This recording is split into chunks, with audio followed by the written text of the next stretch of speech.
setting up? No, I can just wait to turn on my recorder. Hang on one second. Hearing rotated. Okay, I'm ready.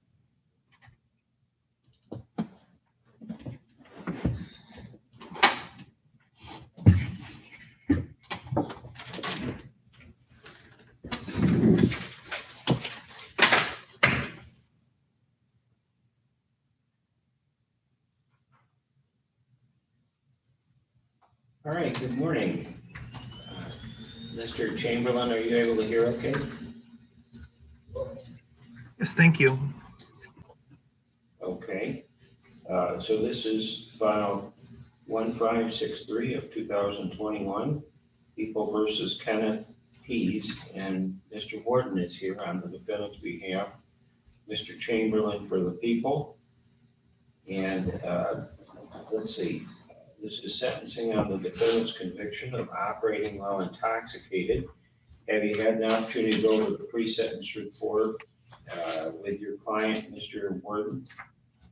I have, Your Honor. We do believe it to be factually accurate with one small amendment. The 1981 and 82 matters, I believe, and Mr. Pease believes to be one and the same. You note Ms. Morton said self-reported as to the impaired, but the traffic moving violation, I did not find that anywhere on his CCH. And we believe it to be only the one and the same incident, an impaired driving. Okay, thank you, Mr. Warden. That would seem to make sense since I'm not sure what moving traffic violation would be other than maybe a civil infraction that went along with the impaired driving, so makes sense. Mr. Chamberlain, any different information? I have no information to that records either of those events, Your Honor. Okay. Well, somewhere someone was able to find out that it was 20 days in jail. I don't know if that came from the defendant or not, but anyhow, so with that, Mr. Ward, is there anything you'd like to say on behalf of your client? Yes, Your Honor. I'd ask the court to follow the recommendations in the pre-sentence report, whether it's 1981 or 82. That's a 40 years ago incident. Since that time, Mr. Pease has had two children grow up and move out of the house. He's 65 years old. He is well employed at Mastercraft, preparing to retire in the fall, although who knows these days. Works as a hobby farmer on the side, and has a clean, or at least a clean looking alcohol assessment with a follow-up appointment with the therapist that has been completed. So again, I would just ask the court take in consideration his age, very minimal criminal history, the fact that he is otherwise employed and doing well, and ask the court follow the recommendations for the reasons Ms. Morton stated. All right, thank you. Mr. Pease, is there anything you'd like to say? No. Mr. Chamberlain, anything for the people? Your Honor, I checked to see if we had a victim statement. We do not. It appears that any damage that occurred is going through insurance as opposed to anything else. We do have $23.10 blood collection fee. Other than that, I don't believe there's anything else, Your Honor. I as usual, though, I do always think that alcohol safety class is appropriate in these matters.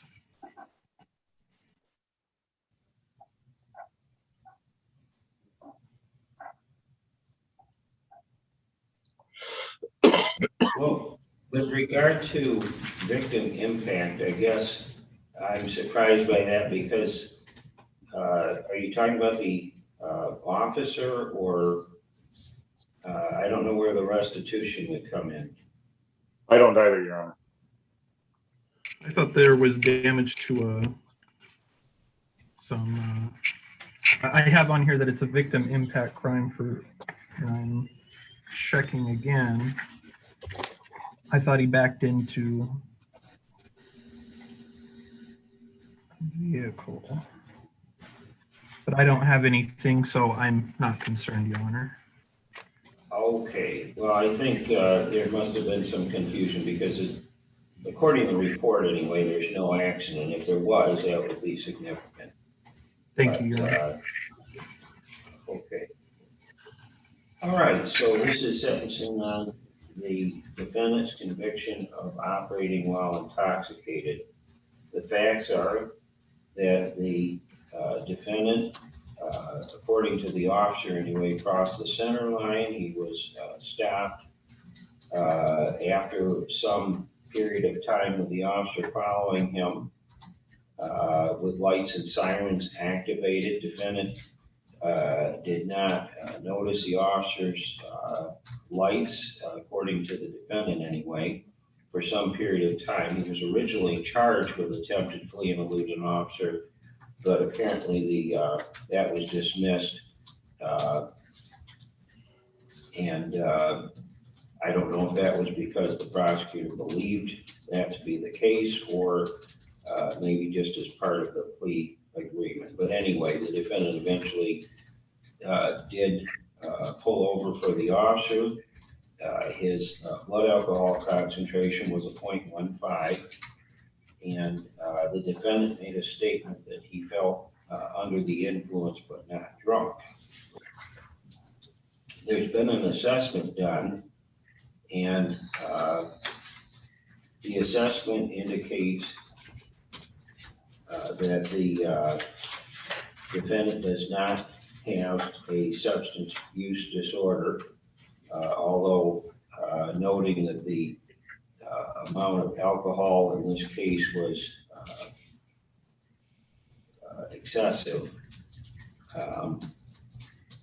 but found no symptoms of alcohol dependence, and it was recommended that the defendant participate in one educational session. I have received an email from Mr. Rossi indicating that the defendant has completed that educational session. The defendant is 65 years old. He has a prior record, but as Mr. Warden noted, it's 40 years old. And but for the fact that the 1981 is an impaired driving, I don't find that to be significant, given the fact defendant would have been, what, 25 years old or something when that happened. So the defendant, to his credit, has no criminal history since the 1981 or 82 incident. He is well employed at Mastercraft, 35 years, married, kids, and otherwise seems to be an upstanding citizen. And what I think is most significant here is that the defendant, since April 22nd, when this happened, he's been on bond, taking daily morning preliminary breath tests with a SCRAM unit. I was very concerned, Mr. Peace, when I read your statement that you felt under the influence but not drunk at a 0.15, because that's a high alcohol level, and it's nearly double the legal limit. And frankly, if I were at a 1.5, I probably couldn't stand up. So what that tells me is there's some tolerance going on there, but at the same time, you have passed all the preliminary breath testing, and there have been no issues there. And what it tells me is that even if there was tolerance, that you have it under control. You're able to abstain from alcohol, and frankly, you know, it's not healthy if anyone drinking to that level on a sustained basis. So for your own health, I hope you maybe change some decisions about how you drink and how much. Anyhow, because of that, I think the recommendation here is appropriate. I'm not going to place the defendant on probation. I see the period of abstinence imposed by the bond as kind of being an early form of probation. The fine is going to be $200, its cost of $800, a crime victims fund fee of $75, judicial assistance fee is $50. There is a $125 arresting agency fee, and there's $20.10 for the blood test. Your Honor, The, I'm sorry. There is no blood test on this one. I was looking at the wrong file. That was my fault when I spoke earlier. Okay. So I'm sorry about never that. mind, there's no blood test fee. All right, let's see. Okay, I think that completes the sentencing unless there's anything else for you, Mr. Warden. No, Your Honor. Thank you. Mr. Chamberlain? No, Your Honor. Sorry for the mix-up, everyone. All right, we're all set there. Oh, and I do need to impose 2 days of jail time with credit for time served. And hopefully between being arrested and the fines and costs here and hiring an attorney, the defendant will not want to see himself back in this situation again. And anyhow, good luck, Mr. Peace. We're all set for today. Thank you, Your Honor. Thank you, Your Honor.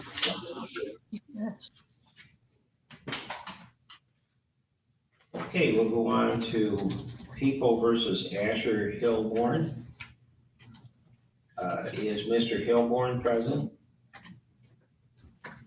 Okay, there he is. And Mr. Travis is also here on the defendant's behalf and filed 1587 of 2021. Mr.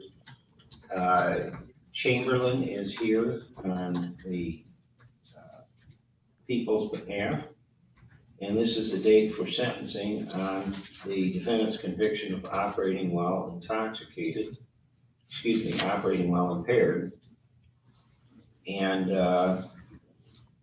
Mr. Travis, have you had an opportunity to go over the pre-sentence investigation report, and is it accurate and complete?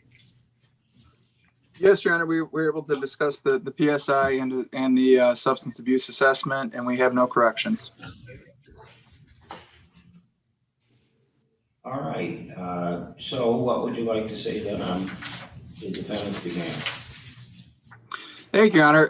Mr. Hilborn, he's a young man who is doing many of the things we would like to see young men do. He's got 3 years in as an electrician's apprentice and on his way to a very good career. Actually, I guess one minor error. The PSI is correct in that he works for Topline Electric. The substance abuse assessment says he works for Alpine Electric, but I believe he's been with Topline for quite some time. He's doing very well there. He made a poor choice on the day in question here. He's going to suffer not only consequences from this, but this matter did involve him having his pistol in the car, which he had a CPL for. He was charged for that. That was dismissed as part of a plea offer from the prosecution, but because of this underlying conviction, he will lose his ability to have a CPL for a number of years. He's also forfeiting the firearm, which I don't know if that was mentioned in the PSI, but that was part of the agreement. So there's been a not only this conviction, but a number of other repercussions for him. But as he indicated in the substance abuse assessment, he is definitely willing to maintain abstinence and comply with the court's orders and learn from this experience. And I would ask the court to follow the recommendations. And I think Mr. Hilborn will do quite well on probation. Thank you, Your Honor. All right, thank you, Mr. Travis. And Mr. Hilborn, is there anything you'd like to say before I sentence you?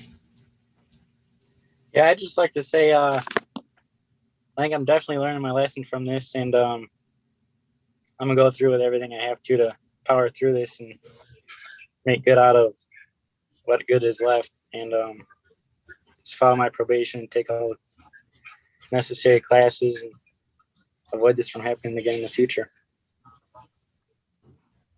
Okay. All right, well, thank you. And Mr. Chamberlain, anything for the people? Your Honor, I am concerned that he does have an alcohol problem because of the MIP back in 2017. I think a term of probation would be good to help him stay abstinent. And I think it would help rehabilitate as well. So I do request probation in this case with the normal terms and conditions, just so we can make sure that he has a long term of being without alcohol. Okay, well, thank you. And this is sentencing on defendant's conviction of impaired driving. The facts are that the defendant was stopped when police observed his vehicle leaving the hayloft parking lot without stopping at the roadway. And they also saw the car accelerate as it went down the road and attempted to pass another vehicle. The defendant did have a handgun in the center console of the car, although he had a CPL for that. Obviously, it was a violation of being intoxicated and in possession of a firearm. He was originally charged with carrying a concealed weapon with a alcohol level above an 0.8 and operating while intoxicated, but pled to an impaired driving.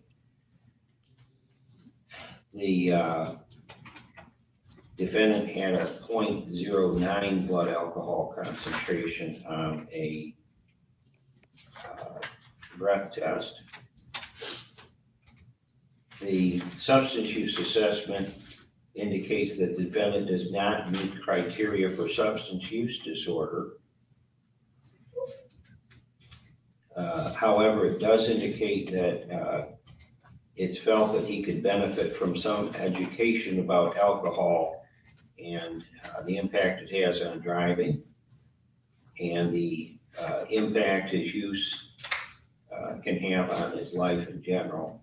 So there's a recommendation that the defendant remain abstinent from alcohol and other drugs and have that monitored by the court, and that the defendant complete an alcohol safety education class and victim impact panel. It's my understanding that those are not recommended by Catholic Human Services unless they see something beyond just the fact that there's a diagnosis of not meeting criteria for substance use disorder. They have concerns, and that's probably a result of the 2017 MIP. And I would note defendant was on probation for 90 days with a deferral and successfully completed that. So he seems like a good candidate for probation. Apart from the offense, the defendant is a high school graduate. He's well employed with, is it Top Line or Alpine? Top line. Top Line, okay, that is in the report. So anyhow, making good money and otherwise appears to be doing well. So I do believe the probation and recommendations are appropriate. They're based on the recommendations in the substance use assessment, which are rehabilitative in nature. I would note that unlike the previous case, the defendant has not been on any sort of testing. So that makes a big difference because we don't know how the defendant will do with that. So what we're going to do is place the defendant on a probationary term 1 year. There will be the opportunity for a review at 6 months. And if the defendant has completed all the conditions of probation and no violations, I would ordinarily terminate supervision at the halfway mark. Fine is going to be $100, cost $800, Crime Victims Fund is $75. There's a judicial system fee of $50, and you'll need to repay the court-appointed attorney fee, that's $250, and an arresting agency fee of $125. During the term of probation, you're not to consume or be in possession of any alcohol, and you're not to possess any illegal or mind or mood altering substances, no non-prescribed medications, and you're not to be in possession of any of those substances. You're not to reside where those are present or where there are firearms or weapons present, and you're not to enter any bars or casinos.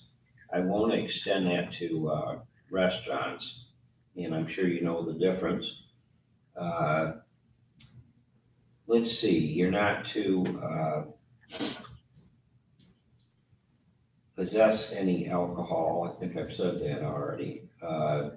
You're not to be in possession of any firearms or weapons, and you're not to behave in a violent, threatening, intimidating, or harassing manner toward anyone. Be respectful of all court employees and care providers.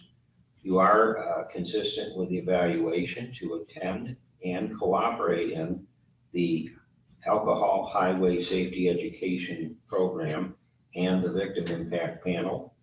You're to take and pass 4 times per month preliminary breath tests. There will be discretionary testing for both drugs and alcohol as well. The jail time is 1 day with credit for time served. Other than that, you need to notify your probation officer if you have any contacts with law enforcement. Let's see, and I do need you to contact the probation office after this hearing. They will explain the conditions of probation in more detail for you, answer any questions that you have. So please write this number down or contact your attorney for it later. It's 231-922-6899. All right, we're all set for this morning then, unless there's anything else, Mr. Travis? Your Honor, just could he be allowed, and I don't think there's any current projects, but in speaking with him, I think they do quite a bit of commercial work for work purposes if he has to enter a bar. Oh, okay, the defendant may enter bars or casinos for work purposes only. Thank you, Your Honor. Sure. Mr. Chamberlain, anything for the people? No, thank you. All right, we're all set then for today. Mr. Gilborn, make sure you call the probation office after 1 o'clock, please, and before 4 p.m. today.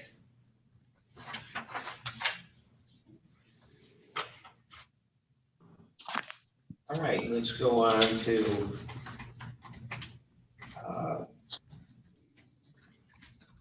People versus Arakari.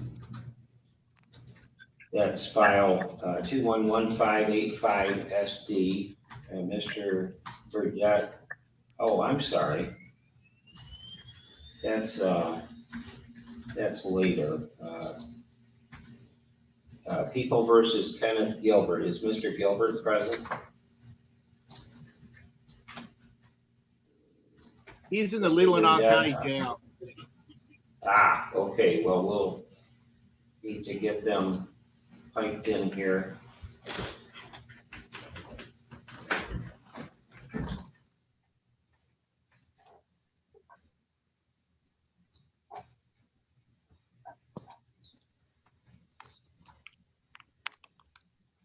I see there's someone on a phone line that says Nick's phone. Who is that? Could you identify yourself, please?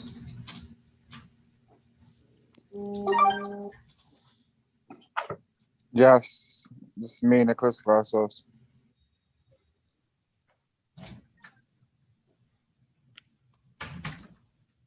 Oh, Nicholas Cavazos. Okay.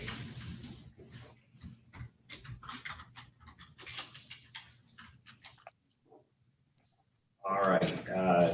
Well, you're in the right place. Your hearing isn't until 10:45, however, just so you're aware of that. Yes. Okay.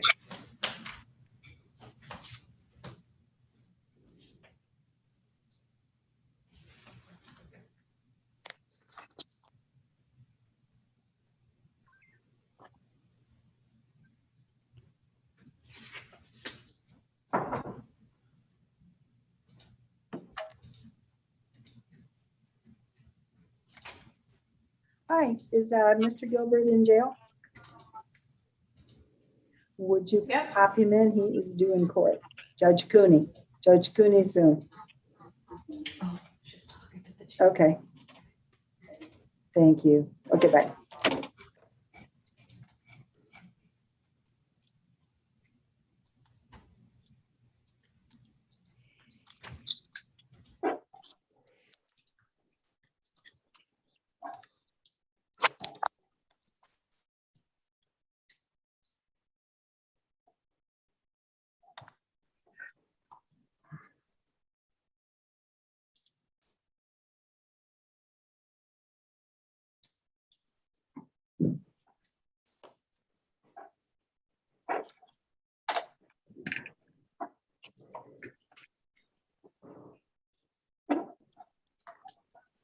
Yep, I already took care of it.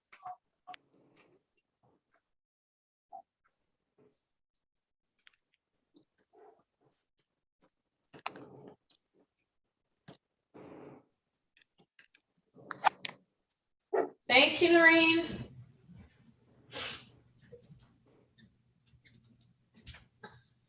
You're welcome.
There he is. Okay, Mr. Gilbert, can you hear me? Yes. All right, so this is file 211501FY, People versus Kenneth Gilbert, and Mr. Burdett is here on Mr. Gilbert's behalf. Let's see, Mr. Donaldson is here for the people, and this is the date set for sentencing. Mr. Burdett, have you had an opportunity to review the pre-sentence investigation report, and is it accurate and complete? Yes, Your Honor, I had a chance to review the pre-sentence report with my client. We just have a couple of additions to the health history. Okay. My client indicates he's also been diagnosed with PTSD and ADD. Yeah, I see it. What was the first one? PTSD, With someone else. Oh, post-traumatic stress disorder. all right. And, okay, so I'll add that to the report. And anything else, Mr. Burdett? ADHD.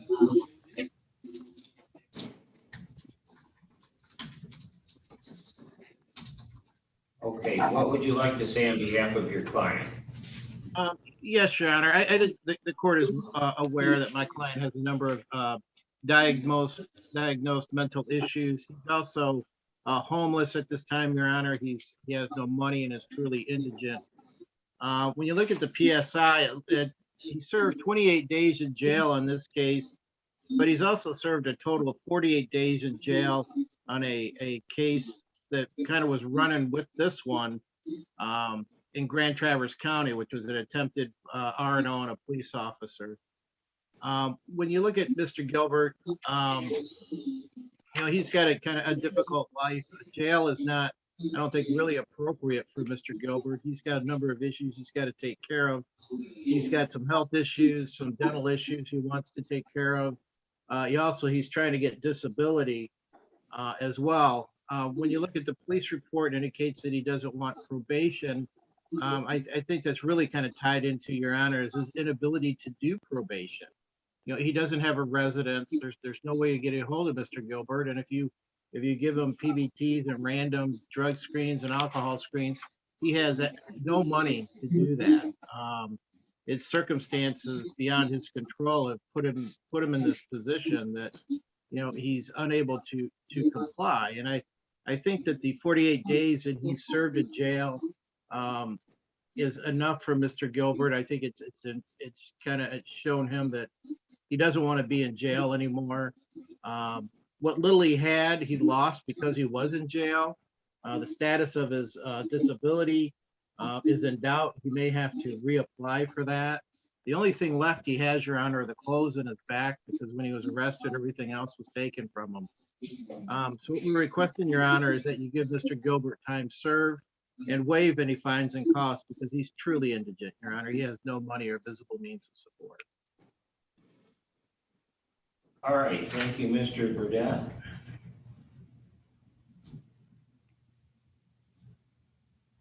All right, Mr. Gilbert, is there anything you'd like to say before I sentence you? No, not at all.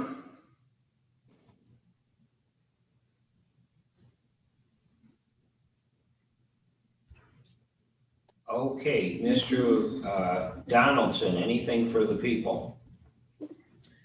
Your Honor, Mr. Gilbert presents the court with the dilemma. He doesn't do well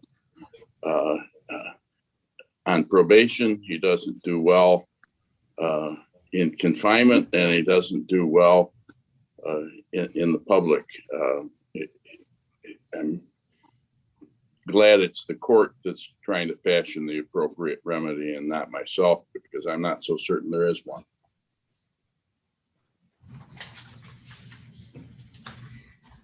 Well, thank you, Mr. Donaldson. I think you summed it up pretty well. There's just no good options here.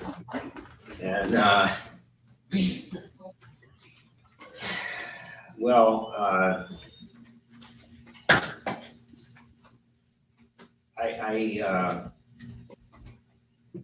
have to agree, there really aren't good options at this point. And I think both the prosecutor and Mr. Burdett have summed that up pretty well. So anyhow, this is sentencing on the defendant's conviction of attempted resist and obstruct an officer.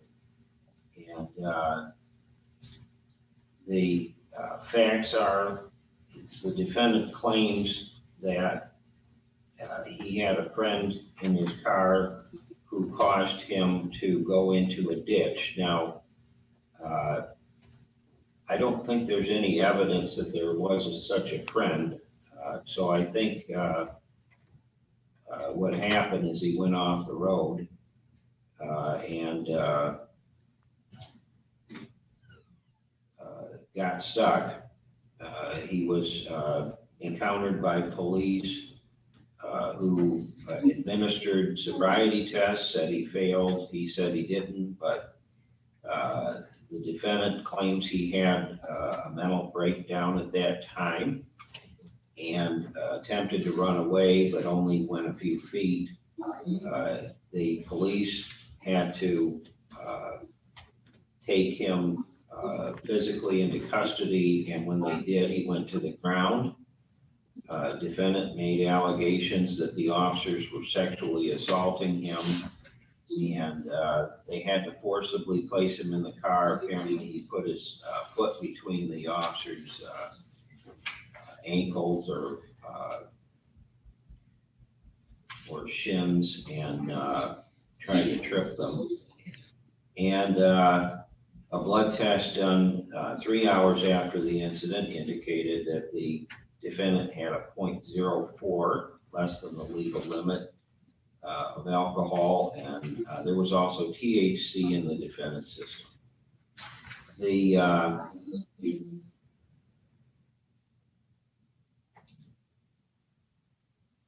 defendant has indicated he does not wish to comply with any type of probation. Now, I only put so much stock in what the defendant says because he is obviously someone who has refused treatment.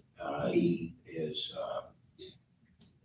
schizophrenic and bipolar, and believes that CMH is not being honest with him, and he doesn't trust them. And I guess that's the crux of the problem here, is we have someone who doesn't seem to understand his need for treatment, probably should be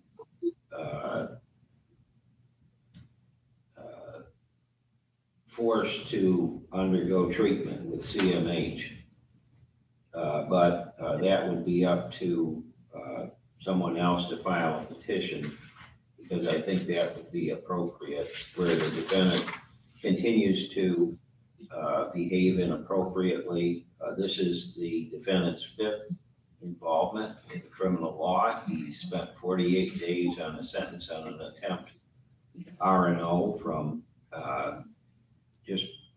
I guess, I don't know what the offense date was on that, but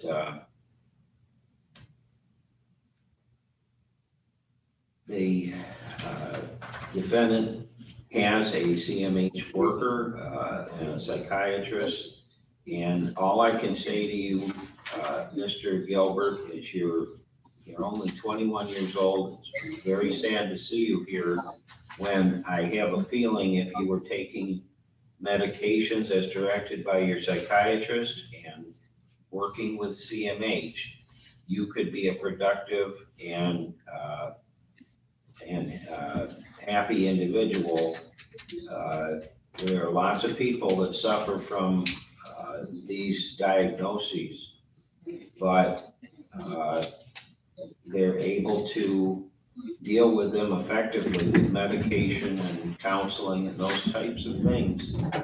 But in this case, the defendant is not going to be able to comply with the conditions of a probation. So there's little that this court can do other than impose jail time. I fully recognize that the defendant's acting out is a result of, to some extent, of his mental health issues. Nevertheless, I have yet to meet someone in the mental health field, social workers, psychiatrists, etc., who hasn't said that there should just be no sanction, no ramification, that it sends the wrong message, even to someone with the serious mental illnesses that the defendant suffers from. That is not my experience. And so I do think that the recommendation is appropriate here, given that the defendant is likely, without supports, to re-engage in this behavior, and this court really has no way of getting the defendant to comply. So I am going to go along with the recommendations. There will be no probation. I'm going to waive all fines and costs. The jail time is 90 days with credit for time served, which is substantial. There's 28 days of credit for time served. And the evidence that the defendant is unable to comply is that defendant had failed to do any of his testing. If eventually that testing was reduced to discretionary only because it was clear he wasn't going to be able to comply because of his homeless circumstances. Defendant failed to appear at an arraignment. He failed to turn himself into jail for a bond violation hearing where he was found to have violated his bond, and he's been unsuccessful on past probation. So for all those reasons, I think that jail time is appropriate. And let's see, is there anything else, Mr. Burdett? Would the court consider affording my client the 20 days that he served on the other charge in Grand Traverse toward the credit, since technically he was in jail at the time during the pendency of this case? No, I'm not going to do that. The defendant already has 28 days in, but I'm not going to give him credit for those days. It was a similar offense and committed within a short time of the present offense. And so for those reasons, the best I can do is hope that this substantial jail sentence will make some impact on the defendant, maybe encourage him to engage more with his caseworker. Okay, we're all set. Thank you, Mr. Burdett, and thank you, Mr. Donaldson. Good luck to you, Mr. Gilbert.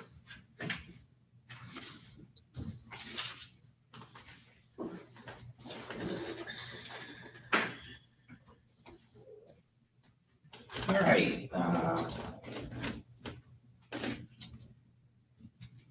This is file 1585 of 2021, People versus Adhikari. And good morning, Mr. Adhikari. The defendant is here with his attorney, Mr. Warden.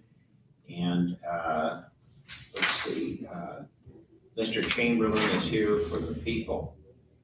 This is the date for sentencing on the defendant's conviction of operating while intoxicated. And Mr. Warden, have you had an opportunity to review the pre-sentence report? Yes, we have, Your Honor. We find it to be accurate.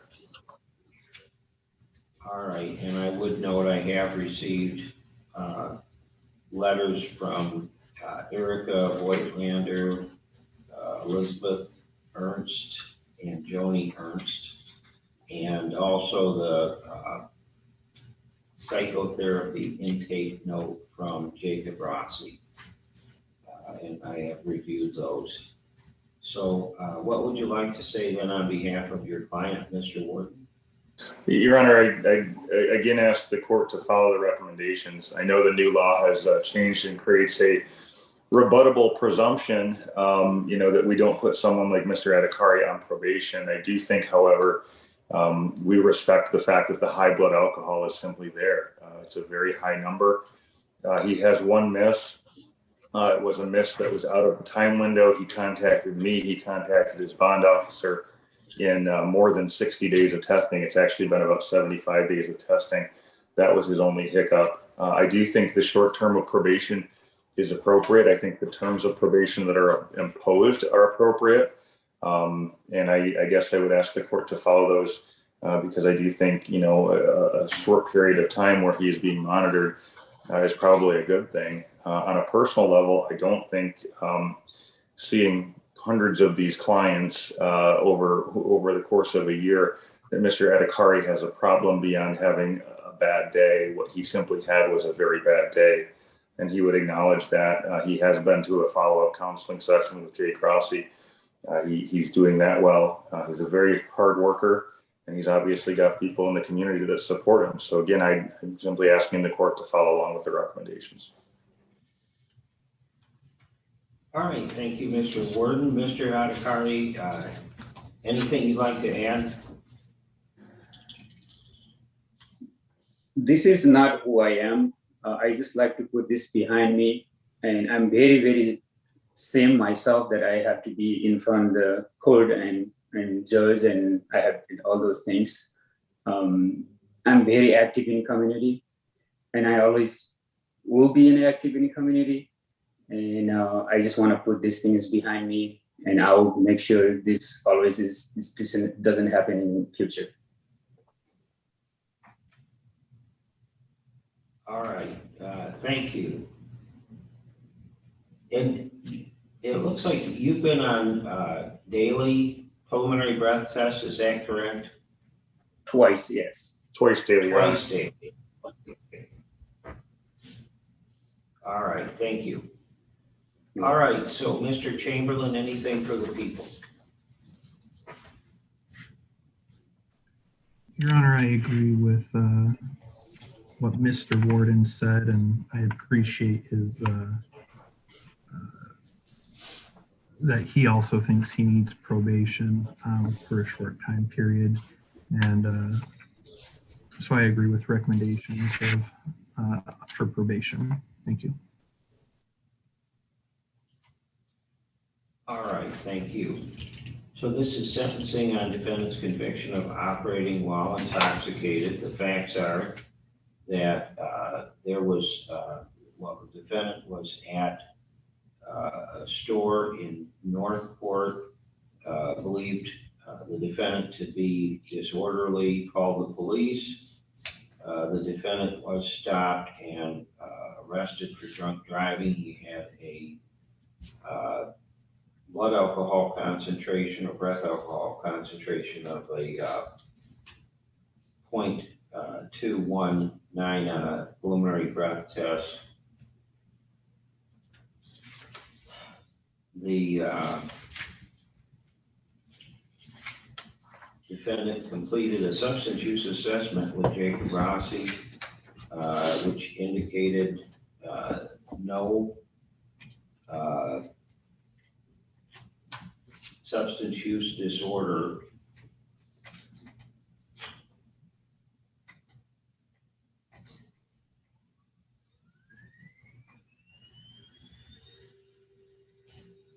Based on no history of alcohol or drug-related issues and no family history and no indications of alcohol dependence. However, it was recommended that the defendant complete one educational therapy session, and apparently that's already been completed.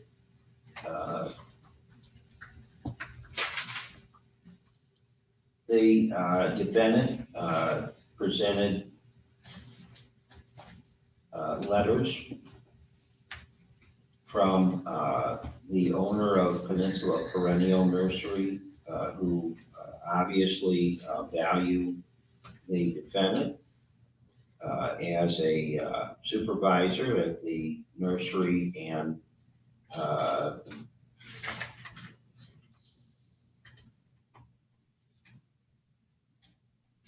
there's also similar letters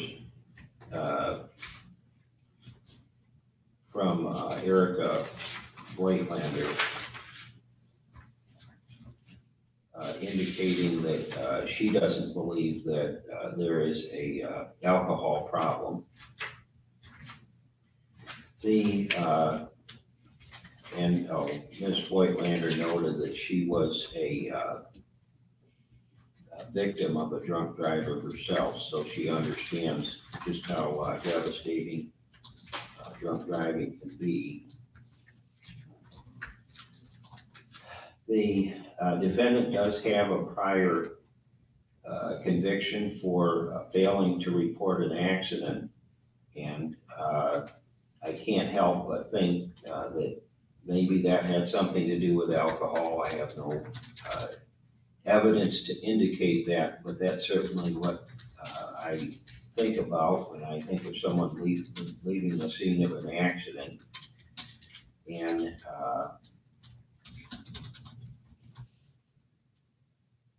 other than that, again, the defendant is well educated. He is well employed and, again, well liked by his employer, and otherwise seems to be an upstanding citizen. He's appropriately remorseful and for his actions, and regrets drinking and driving. So it's also significant that the defendant has been testing twice daily since sometime in mid-May. And I don't know of any violations other than what's noted on the report. There was one skip test and a late test, but for testing twice daily, that sounds like a pretty good record anyway. So based upon all of that, I am concerned about the very high blood alcohol concentration. That's 2.5 times the legal limit, which tends to show that there is at least tolerance here. And, you know, perhaps that's attributable to a very bad day, but, you know, there are other ways to handle a very bad day than getting blitzed and getting in your car and jeopardizing both your safety and everyone else on the road. So I will say that Mr. Rossi's recommendations in these reports tend to be about the same, no matter what the blood alcohol concentration is and no matter what the circumstances are. And so I'm a little concerned that even with a 0.21 blood alcohol concentration, that doesn't seem to be appropriately addressed in an assessment. But I am familiar with Mr. Rossi's credentials, and that's what he says, is there's no substance use disorder here. Nevertheless, the defendant's only been on bond for about 30 days here, or I'm sorry, about 60 days. I think a longer period of abstinence to show that his self-reported statements to Mr. Rossi are accurate, and so I am going to place the defendant on a short term of probation. It'll be 6 months with review at 3 months, the halfway mark. There is a fine of $100, cost of $800, crime victims fund is $75, judicial system fee $50. There's a $125 arresting agency and $35 to the prosecutor's office for the blood draw. During the term of the probation, again, to assure that the defendant is able to remain abstinent, which would be evidence that he does not have a more problematic drinking condition. The defendant's not to consume or possess any alcohol, no mind or mood altering substances, including marijuana, no illegal drugs, obviously, and no non-prescribed medications. If you do have a prescription, Mr. Anakari, you need to provide that to the probation office so they're aware of it. You're not to reside where those substances are present. You're not to enter bars or casinos. I'm not going to extend that to restaurants that incidentally serve alcohol by the glass, but bars and casinos are off limits. You're not to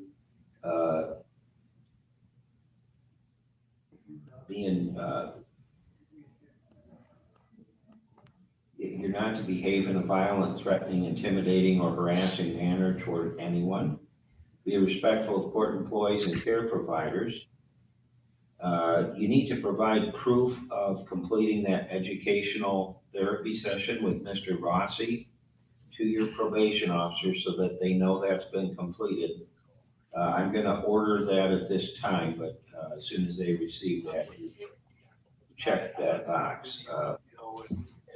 I'm going to reduce the testing from twice daily to once daily, and that'll be morning testing.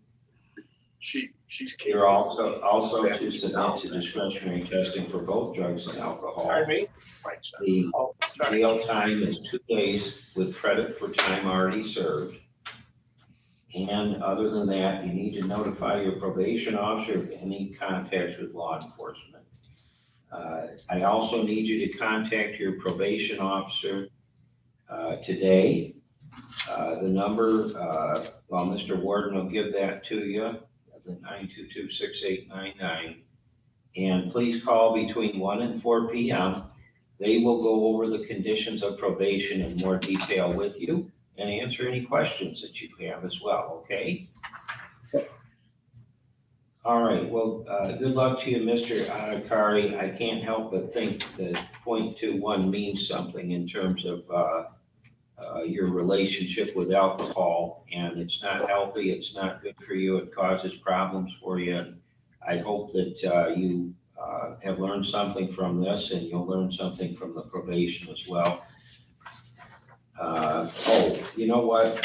In addition to the educational session, I am going to require the defendant to complete the alcohol highway safety education and victim impact panel. Okay, that's it then, unless there's anything else for you, Mr. Warden. No, Your Honor, thank you. All right, Mr. Chamberlain. Your Honor, thank you. Okay, all right, thank you.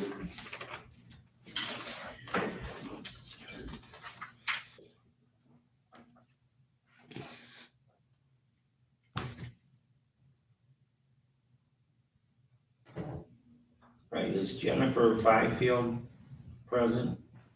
I don't see her, Your Honor. Okay, well, it's just barely 10 o'clock, so we'll give her some time here.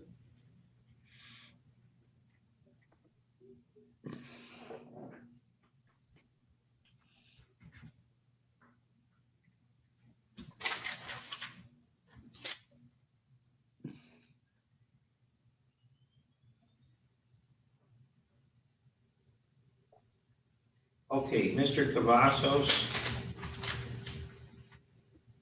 are you still there? Yes, I'm still here, Your Honor. Okay, and Mr. Chamberlain, I'm going to go ahead and call this case, even though it's not scheduled till 10:45. Mr. Cavazos is here without an attorney, file 201439. And Mr. Cavazos, the last time you were in court, you had indicated that you were going to hire an attorney, but we don't have any appearance. So are you still planning to hire an attorney? No, Your Honor. I just wanted to explain just like my details is all. Okay, this is set for a bench trial. It isn't set for a bench trial Oh. anymore. It was, he appeared and said he wanted to hire someone, and so we Okay. canceled the bench trial. It had been set for a bench trial at one time. Is that what you still want to do, is have a bench trial on this case? Are you asking me, Mr. Your Honor? I Cavazos. apologize. Yes. I'm not sure what that is because I'm not too familiar with law, Your Honor. That's why I tried to get an attorney, but I tried to go through the tribal court, but I didn't know because of COVID pretty much keeps everything closed down, so I wasn't able to get that. But I feel as in I don't really need an attorney, and I'm not sure what a bench trial really means. Okay, there are two kinds of trials, jury or bench, and bench trial is a trial just in front of me, the judge. That means I would be the finder of fact as opposed to a jury. Okay. For a jury trial, you'd have a separate jury pick. You pick 6 people that from the community to hear the case, and you'd be presenting your evidence to them. Okay, Your Honor. Okay, so you're here this morning though because of a show cause order. You failed to appear for a pretrial conference on July 9th. Do you understand that? Yes, my explanations on that, Your Honor. I thought it was the 19th, not the 9th. I was gonna try to get a hold of my I was gonna try. I'm sorry. I was gonna try to get a hold of my doctor, Dr. Probes, because I have memory slips because I've been in a coma before, so my memory escapes me a lot. So I apologize for missing that day, but I did not causally miss that day on purpose. But I wasn't able to get a hold of my Dr. Probes because it was through, I don't know, COVID just makes everything so difficult and everybody's business hours are just way different. All right, well, let's hear from the prosecutor. Mr. Chamberlain, do you have anything you wish to add on behalf of the people? Your Honor, this case just keeps going on. We were going to have a bench trial. He didn't want an attorney. He did. So then we stopped, and now he doesn't. And we need to figure out something that is definitive, whether we're having a trial, whether he's getting an attorney, get it on the record, and move forward and get this over with, Your Honor. Thanks. All right, so, well, the reason the bench trial was adjourned was because the defendant indicated he was going to hire an attorney to represent him at that hearing. That hasn't happened, and Mr. Cavazos indicates he has no intention of hiring an attorney at this time. So, was there any offer made in this case or not, Mr. Chamberlain? Yes, Your Honor. My original offer was that if he fixed his license, I would dismiss this case. That was back in October. He has made, well, you can figure out the progress by right now. It said Kevin McCushing, well, right? Okay. Mr. Cavazos, have you done anything to repair your license? Your Honor, I was making attempts of that, but since it's way out in Kalkaska, I had running a stop sign, I guess. I apologize for pulling my reasons in there and my business in there, but I feel like I have to explain it so my reasons is because I made attempts to go and get retrieve my license. Let's stop right there. Okay. I guess we can't really discuss your license without getting the facts of the case here. So at this point, there isn't, the important thing is it doesn't sound like you've satisfied the prosecutor's requirements to get a plea agreement. So your choices at this point would be either to plead guilty to the violation or to go to trial. And you have a right to either a jury trial or a bench trial. Which of those options do you prefer? Probably a trial so I could have more explanation on it, because I don't know if it matters right now or if it's put my business out there, because I was licensed at the time and so was my person that was riding with me. So that's where I feel you. Like, I just not have no evidence at the time, because my permit that I had, I was pulled over on tribal grounds on M22. Okay, so if you want to present a defense, then you need to have a trial, okay? Do you know which type of trial you prefer to have? You can either present those defenses to me as a finder of fact, or to a jury. Or the first one, Your Honor. Okay, so what we're gonna do then is we're gonna set this for a bench trial. And there won't be any adjournments this time. Okay, so we've already done that once. And Ms. Odom, you wanna pick a date while we've got Mr. Cavazos here? Sure.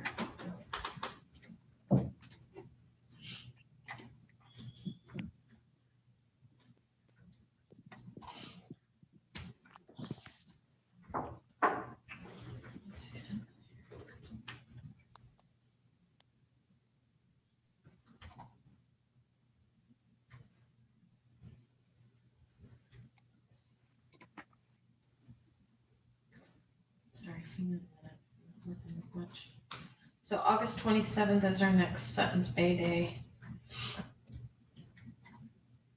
Unless you want to do it on a August 22nd, 7. 27th, okay. So we're gonna be back here on August 27th. What time, Ms. Odom?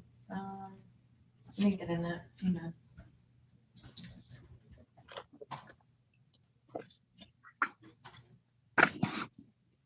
on. I guess we'll just have to do it at 1:30. All right, so August 27th at 1:30, you're gonna get a notice in the mail of that hearing as well, okay? Okay. And be prepared to present whatever proofs you got, whether it's a document or a witness, and or you just want to testify yourself, whatever it is. Be prepared on that day, okay? Yes, Your Honor, and I will have a witness. Okay, I will dismiss the show cause for the day then, and I'll find that it wasn't intentionally missing the hearing. You just made a mistake there. So, okay, Yes, so again, August 27th, 1:30 p.m. We'll see you back on that day. Okay, let's go to file. Oh, feel free to sign off at this time, Mr. Cavazos, if you like, okay? Okay, thanks, Your Honor. Yeah. All right, we're gonna go skip ahead a little bit here. I see Mr. Makushik is here. That's file 211610SG. And Mr. Makushik, I muted you there, so if you could unmute your device, I'd appreciate that. Mr. Benedict is here on the defendant's behalf, and Mr. Chamberlain for the people. So this is set for a plea this morning. Mr. Benedict, is that what your client wishes to do? Yes, Your Honor. We've held a pretrial in this matter. The plea agreement is that my client will plead as charged to high BAC, and a related file, civil infraction for refusal of a PBT will be dismissed. All right, Mr. Chamberlain, is that an accurate statement of the plea agreement? Yes, Your Honor, and just so Ms. Odom knows, the ticket is 26979. 26979? Correct. Thank you. All right. Mr. Makushik, is that also your understanding of the plea agreement? You're going to plead guilty to the high BAC offense, and Yes. the ticket will be dismissed? Yes. All right. Has anything else been offered to you that has not been disclosed on the record this morning? Or have you been threatened, forced, or coerced in any way to get you to plead guilty? Oh, Your Honor. Has Mr. Benedict answered all of your questions to your satisfaction? Yes.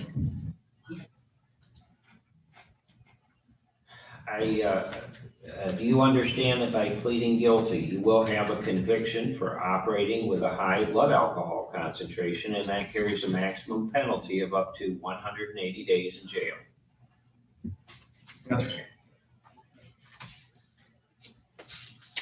All right, I need to go over your trial rights with you and make sure you understand all those before I'm able to accept a plea. So please listen carefully. You have the right to be presumed innocent unless and until proven guilty beyond a reasonable doubt, and you have the right to a jury trial to make that determination. You understand all those rights? Yes.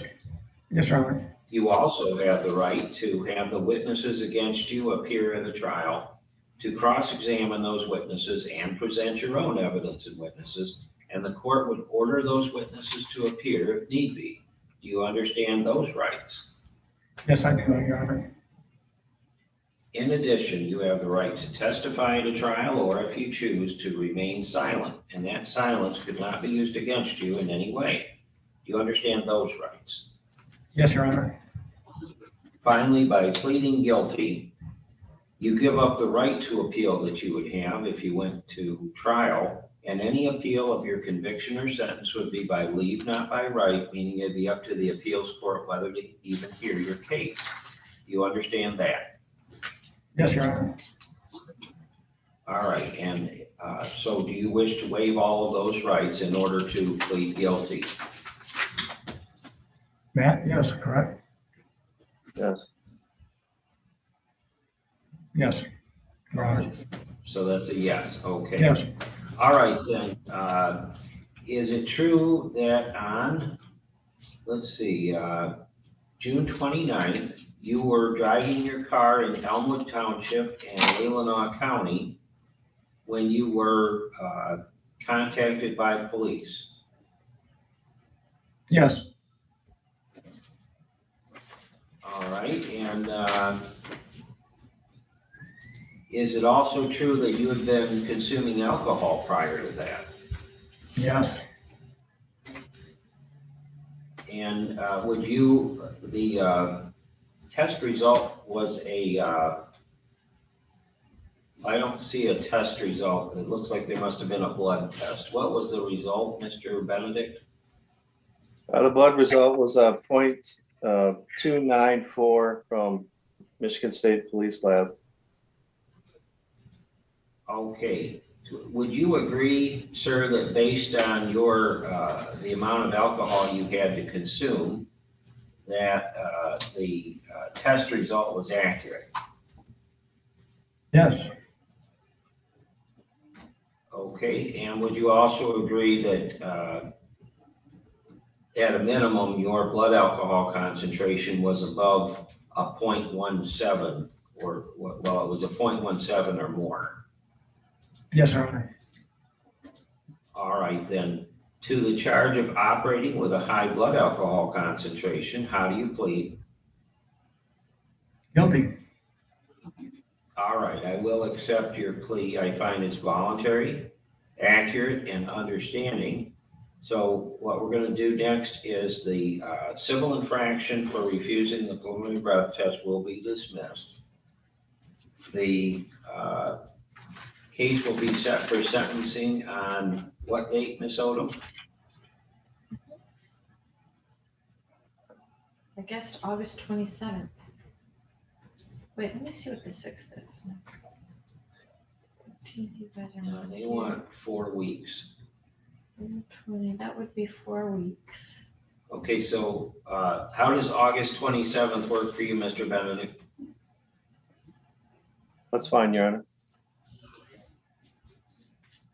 Okay, so we'll be back on August 27th. What time, Ms. Odom? How about 9? Okay, 9 o'clock. And prior to that, I do need to get an alcohol assessment and a pre-sentence investigation report completed. And you're gonna do that by contacting the probation office. I'm gonna give you a phone number, okay, Mr. Makushik? Let me know when you're ready to take that down. I had a real hard time with numbers. I'm sorry, from a stroke I had. And, if somebody could text them to me or email them to me, I'd appreciate it. Sorry, Your Honor. Okay, I'll give the number to your attorney and he will get with you about that, okay? So it's 231-922-4698. And Mr. Benedict will get that information to you. I need you to call between 1 and 4 p.m. this afternoon. They're going to interview you about the incident and provide information to me so I can hopefully administer an appropriate sentence, okay? So, Mr. Benedict, is there anything else we need to take up this morning? No, Your Honor. My client is currently on twice-a-day PBTs. He's informed me that he's just renewed. He's using the smart unit, the portable PBT unit. The only other thing that I think the court probably should be aware of is that my client lives full-time in Pinckney, Michigan, and that he's not and that, we'll likely try to seek a drug and alcohol assessment out of either Brighton or Howell, Michigan. So, but that's information that will. As long as it's, okay, as long as the assessor has the appropriate credentials, that's fine. So, all right, we will continue bond as is. And is there anything else, Mr. Chamberlain? No, thank you. All right, we're all set then. Feel free to sign off at this time then, Mr. Makushik. And we'll see you back for sentencing on the 27th, okay? Okay, thank you, sir. Thank you, Your Honor. Yep. All right, we're gonna go to People versus Jennifer Fifield. That is file 211569. And Ms. Fifield, can you hear me okay? I can. Good morning, Your Honor. Ross Hickman on behalf of the defendant, Jennifer Fifield. All right. Good morning, Mr. Hickman. And let's see, Mr. Chamberlain is here on behalf of the people. So this is the date for a final conference. Have you conducted the final conference, Mr. Chamberlain and Mr. Hickman? And is there any resolution? Yes, Your Honor. We're prepared to go forward with the plea offer of a sobriety court. We're not sure, since she does have the a matter pending in Grand Traverse County. We're not exactly sure what their position is on that at the moment, but we're prepared to go forward with the plea agreement with sobriety court. Ross, can I say something?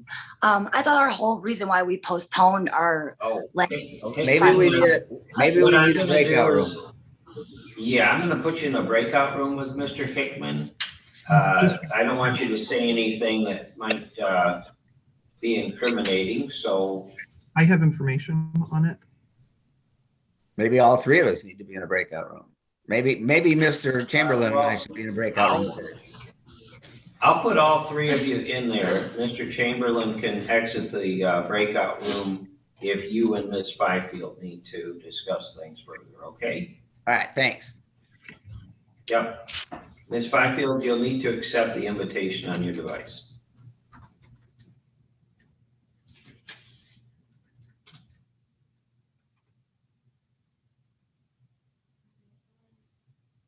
Let's see, Mr. Hubble, are you able to handle the machulitis hearing? Mr. Chamberlain's in a breakout room.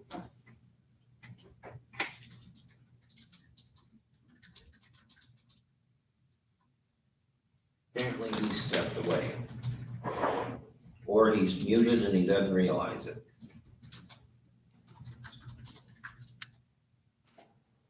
Your Honor, Kyle Trevis on the Daniel Matalitis matter. If I could have just a brief moment with him in the breakout room before we go in front of the court, I would appreciate that.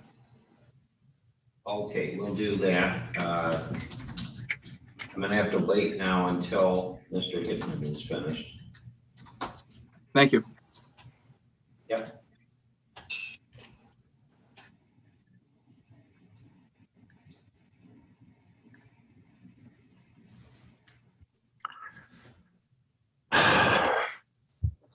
The judge was looking for me. I'm here. Thanks. Mr. Hubble, actually, Mr. Chamberlain's back now, so I was just hoping you could fill in for a bond hearing, but we're gonna have to have a breakout room anyway, so it's gonna be a while. Very good, Your Honor. Thank you. Thank you.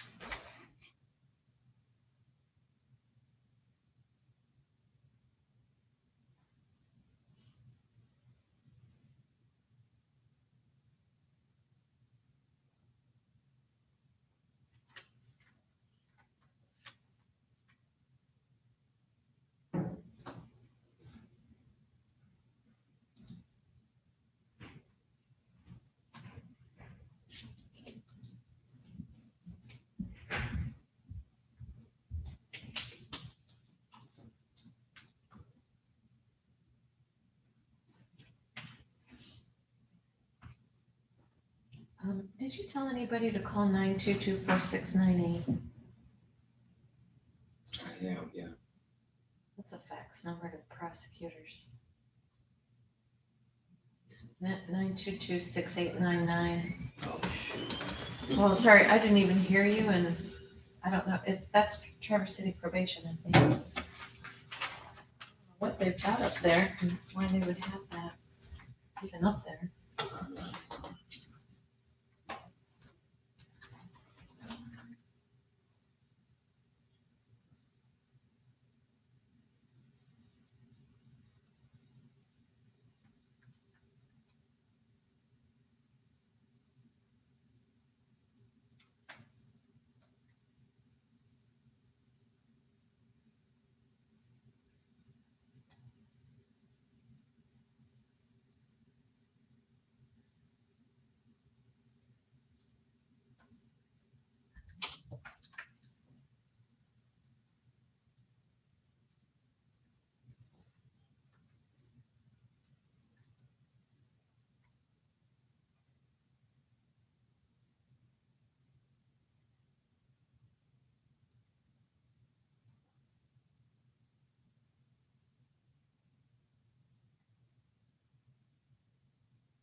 All right,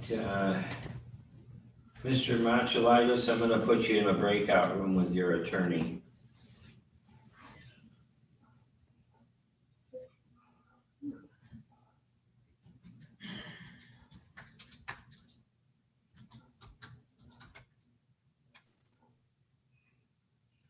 All right, Ms. Byfield, are you able to hear?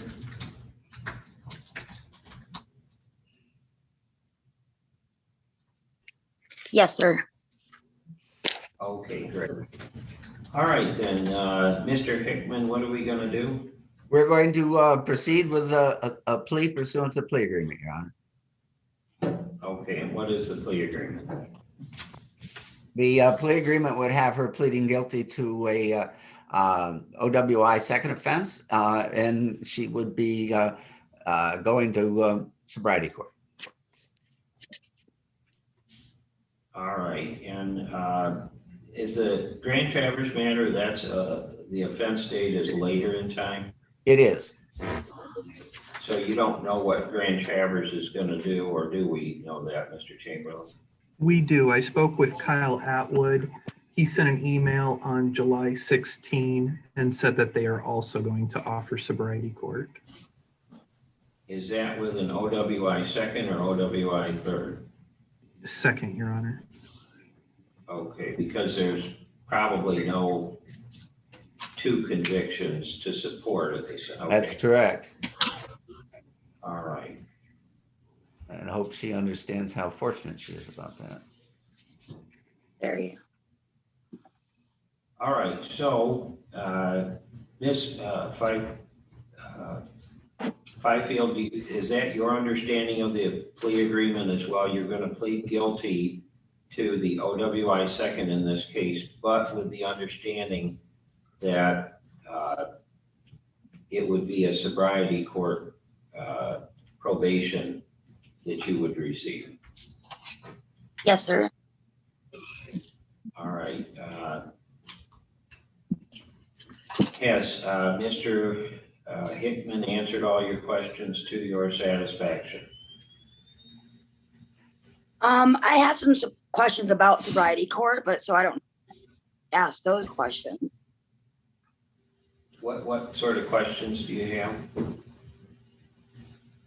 Right now I'm wearing an alcohol tether that I requested to wear because I take like antidepressants that make me like extremely tired. I can't wake up, so I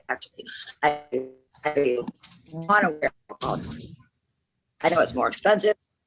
I will miss the blows because I won't wake up to do them. So that'll be a problem if I have to physically blow into something. But if I'm not allowed to wear an alcohol tether for the sobriety court, I mean, that's what I'm wondering. Well, if you're not confident you can do the blows, it seems to me the alcohol tether is what makes the most sense. So, okay. All right, then, any other questions before we go ahead with the plea? So the sobriety court probation, how long of a period is that? Well, on an OWI second offense, the typical period is 2 years of probation. Okay. All right. Anything else? I'm sure I will in the future, but as of right now, no, sir. You can contact. Okay. All right. Well, then, has anything else been promised to you to get you to plead guilty, or have you been threatened, forced, or coerced in any way to get you to plead guilty? No, sir. You understand that by pleading guilty, you will have a conviction for OWI second offense, and that carries a maximum penalty of up to 1 year in jail. As a misdemeanor, correct? Okay, obviously that's not the plan here, but if you violate the terms of probation, then yeah, go ahead. Yeah, yes. Okay. All right, so let's see, there's also a minimum sentence of up to 5 days in jail, of 5 days in jail. Do you understand that? I'm sorry, can you say that again?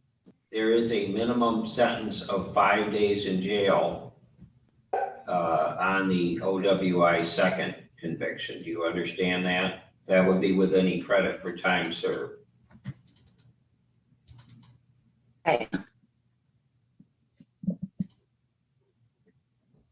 Okay, so I need to go over your trial rights and make sure you understand those before I'm able to accept a plea. So please listen carefully. You have the right to be presumed innocent unless and until proven guilty beyond a reasonable doubt. And you have the right to a jury trial to make that determination. Do you understand those rights? Yes, sir. You also have the right to have witnesses against you appear at trial, to cross-examine those witnesses, and to present your own evidence and witnesses. And the court would order those witnesses to appear if necessary. Do you understand those rights? Yes, sir. In addition, you have the right to testify in a trial, or if you choose to remain silent, and that silence could not be used against you in any way. Do you understand that right? Yes, sir. Finally, by pleading guilty, you give up the right to appeal that you would have if you went to trial. And any appeal of your conviction or sentence would be by leave, not by right, meaning it would be up to the appeals court whether you even hear your case. Do you understand that? Yes, sir. And you understand that by pleading guilty, you're giving up all those trial rights, and that's what you want to do. Yes, sir. All right, so I'm going to turn to the complaint then in this case, and it says here that on May 3rd, you were driving your car on Southwest Bay Shore Drive in Elmwood Township and Leelanau County. Is that true? Yes. And was it also true that you had been consuming alcohol to the point of intoxication? Yes, sir. All right. Was there a test taken to indicate what your breath or blood concentration was? Yes, sir. What was that? I'm not sure. Do you recall, Mr. Hickman or Mr. Chamberlain? It was 0.20, 0.20. That's correct. So 0.20, that's about 2.5 times the legal limit. Is that consistent with your memory of how much you had to drink at least on that one occasion? Yeah. Okay. Would you also agree that because of consuming alcohol, your ability to operate a motor vehicle in a normal manner was substantially affected? Absolutely. Okay. All right, then. Is it also true that you do have a prior conviction for operating with a high blood alcohol concentration in October 2018 out of this court? Out of Grand Traverse Court. Yeah, it was the 86th District Court, which covers Grand Traverse and Leelanau counties. Yes, yes, sir. Okay, did you have an attorney in that case, or were you at least advised of your right to an attorney? Yes, sir. All right. So that would make this a second offense then. And then to the charge of operating while intoxicated, second offense with the understanding this would be. I hear talking. Somebody's What's mic. that? Somebody's mic on. I can't hear. Okay, I'm gonna see if I can mute somebody here. I think it's coming from the jail. All right. There we go. Can you hear me better now? Yes, absolutely. Thank you. Okay, sorry about that. All right, then to the charge of operating while intoxicated, second offense with the understanding that this would be reviewed for drug court. How do you plead? Guilty. All right, I will accept your plea and Oh, yes, yeah. I'm not surprised. Sir, yeah, because you said drug court, but you meant sobriety court. Yeah, correct? I meant sobriety court, I'm sorry. And so that was a guilty? Yes, sir. All right. Okay, so I will accept your plea. I find it's voluntary, accurate, and understanding. It's obvious Mr. Byfield is taking this seriously, asking the right questions, and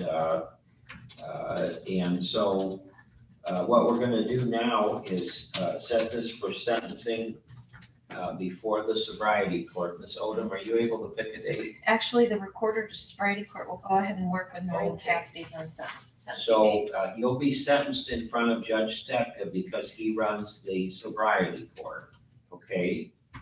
And the sobriety court team is going to review your case, see if you're eligible. If for some reason you're not eligible for the program, I would allow you to withdraw your plea if that's what you wanted to do. I do need to get a substance use assessment and a pre-sentence investigation report completed. And you'll need to contact the probation office for that. The number is 922-6899. 6899. That's it, yeah. Sorry, what is his phone and number please, then? okay, this is to set up a substance use assessment. So you'll be speaking with a counselor who's an expert in substance abuse. And they will conduct a, they'll give a diagnosis and treatment recommendations. And also for a pre-sentence interview, okay? So please call that number between 1 and 4 p.m. this afternoon, okay? Hold on just a second here. I'm just writing this down. So call between I'm sorry, what are the times you want me to call? between 1 and 4 p.m. Okay, great. All right. And with regard to the alcohol monitor, is it my understanding you have one of those already, or you're asking to be placed on an alcohol monitor? I have now. Okay. All right. Well, we're going to continue that. And all other bond conditions as well. We're all set for this morning then. Feel free to sign off at this time, Ms. Fifield. And good luck. Thank you, sir. Yeah. Thank you, Mr. Hickman. Thank you, Your Honor. Stay healthy. Thank you. All right, let's go to People versus Daniel Machalitis. And yeah, if you could unmute yourself at this time, sir, I'd appreciate it. I think you're still muted. Mr. Travis is here on behalf of the defendant, Mr. Chamberlain, and or Mr. Donaldson for the people. And this is the date set for a bond hearing in file 173262. As I understand it, the defendant was arrested on a warrant from 2017 and failed to appear for a probable cause hearing. Were you muted before? Still did I was. in person. Yeah, you just muted it again. Oh, he's actually unmuted now, officer.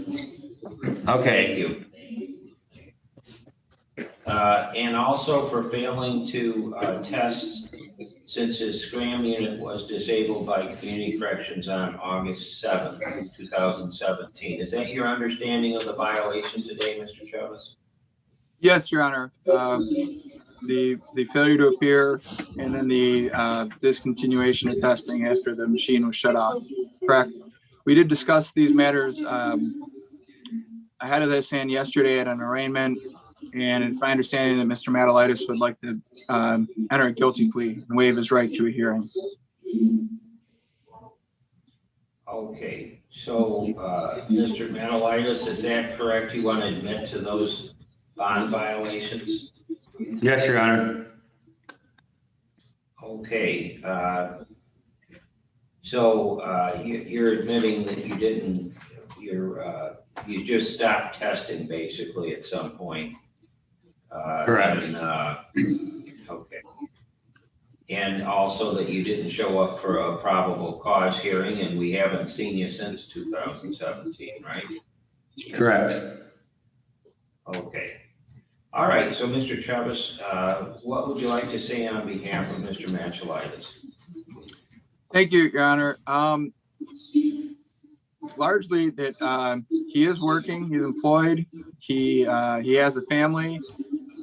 He actually has he has 3 daughters, one who's I believe in her 20s and doing quite well, but he has 2 minor children, a 1-year-old and I think a 3-year-old with some significant medical needs. And it would be his request that he be granted a reasonable bond. He's not of great means, but that he be allowed, he lives in the Greenville area, and that he be able to get back to work, and that we'll come and deal with this case at a to be set preliminary hearing date. We did do a probable cause conference this morning. That was part of what we were discussing in the breakout room. I think this is a scenario where he kind of quit doing things and then decided to just stay away, and now he's got to deal with it again, and he's ready to do that, and would ask the court to grant him a reasonable bond. Thank you. All right, let's hear from the prosecutor.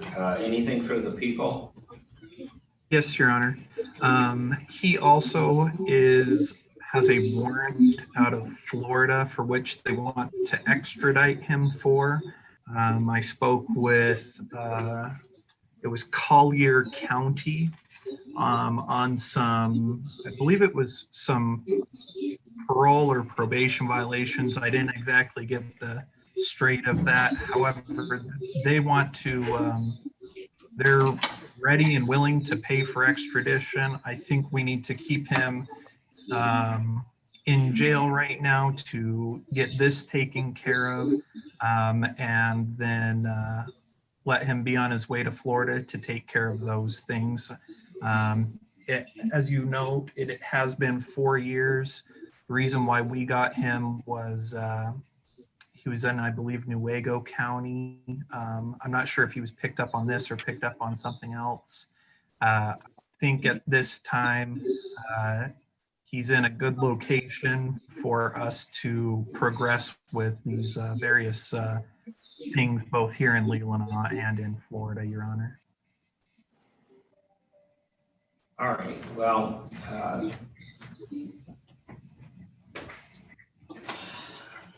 I'm gonna set a bond of $50,000 cash.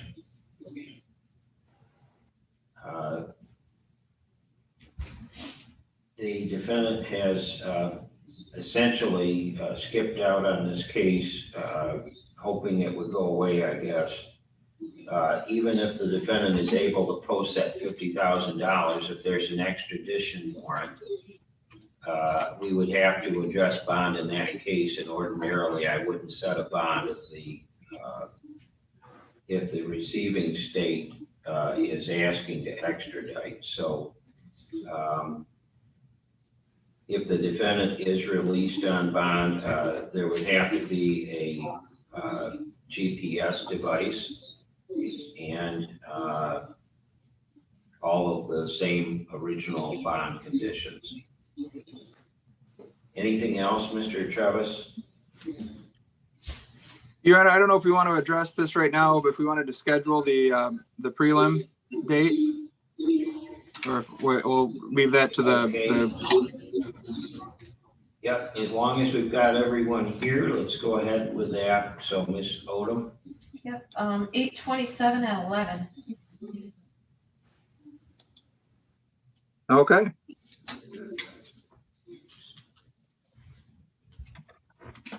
All right, so we'll be back here on August 27th at 11 a.m. Is there anything else we need to take up today, Mr. Travis or Mr. Chamberlain?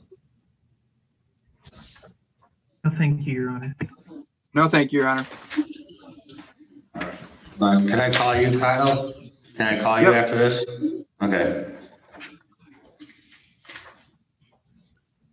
All right, let's see.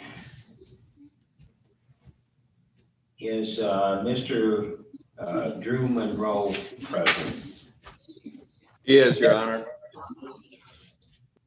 All right, so this is file 201481SD, People versus Drew Monroe, and Mr. Williams is here on the defendant's behalf. Mr. Chamberlain for the people, and this is the date set for a probation violation hearing. So, Mr. Williams, have you discussed the allegation with your client, and what does he wish to do? Yeah, I have. I just procedurally, this appears to be a Judge Stepka case, so I just want to make the record. I discussed this with Drew, and he's willing to move forward today with the scheduled court. I just wanted to make that record. So, okay. And then as to, he's not going to deny the alleged violations. He'll admit responsibility to those, and we'd like to address the court regarding the sanction. All right. So, Mr. Monroe, is that correct? You want to waive your right to a hearing today and admit to the violation?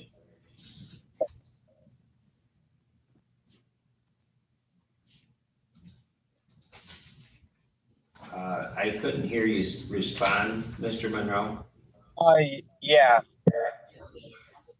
Okay. Do you understand that by pleading guilty to a probation violation, the worst that could happen is your probation could be revoked and you could be sentenced up to the original 93 days in jail on the OWI offense with credit for time served. You understand that? Yeah. Drew, you need to speak up, okay? We're making a record here, so speak up. Yes. Okay, great. It helps if you lean into your device a little bit, so thank you. And no one's pressured you, threatened you, forced you, or promised you anything to get you to waive your right to a hearing. Is that correct? Yes. Yes, meaning no, they haven't? Yeah, no one's. Okay. So then, is it true you were placed on probation for operating while intoxicated in February 2021? Yes. And as a condition of that, you were to take and pass preliminary breath tests. Again, I'm having difficulty hearing you. If you could speak up a bit. Yes. Okay.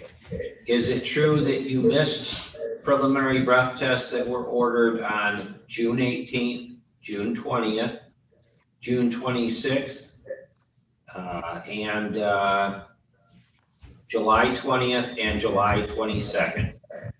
Yes. And is it also true you tested positive on 2 dates? That was on June 25th and July 13th. Yes. And is that because you were, in fact, using alcohol on those dates? Yes. All right, so then to all of those violations, how do you plead?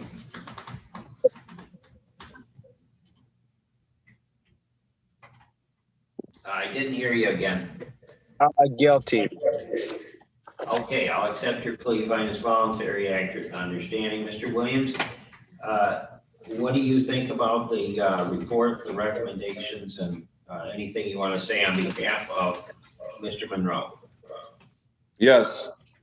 Mr. Monroe is young and clearly struggles with alcohol. So I don't think that, you know, it's indicated that he always has an excuse. Well, he's young and he really doesn't have a lot of tools in his toolbox to deal with his life challenges. So I would ask the court to let him go back to Catholic Human Services, reevaluate him at this time. He's a young father, and I want to see him successful. And I also want to see him capable of being a successful father. And the court has the resources and tools to help him right now. So I would ask the court to follow some of the recommendations, to let him go back to Catholic Human Services. If the court finds it necessary to place a cam device on him to monitor his drinking, I'm not going to object to that, considering the numerous violations and the admission of consuming alcohol.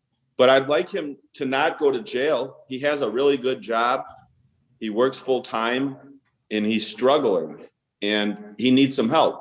So if the court lets him go back to Catholic Human Services, monitors him more strictly with alcohol consumption, and has him engage in further counseling and other rehabilitative and therapeutic measures, it would be more productive for everybody. So 5 days in jail would only possibly force him to lose his employment, which will in turn force him not to be able to pay his child support and take care of his child as he should. And it just has a negative impact that at this point is really unnecessary for this type of offense. So I would ask the court to hold jail in abeyance, whether it be 5 days or longer than 5 days, just hold jail in abeyance and order him back to Catholic Human Services to do a follow-up assessment and get him back on track. Can you hear? Okay, thank you, Mr. Williams. Anything you'd like to add, Mr. Monroe? Yeah, I just asked not because I do have a huge responsibility and half custody of my son. I realized I messed up and I want to apologize. I was going through a hard time.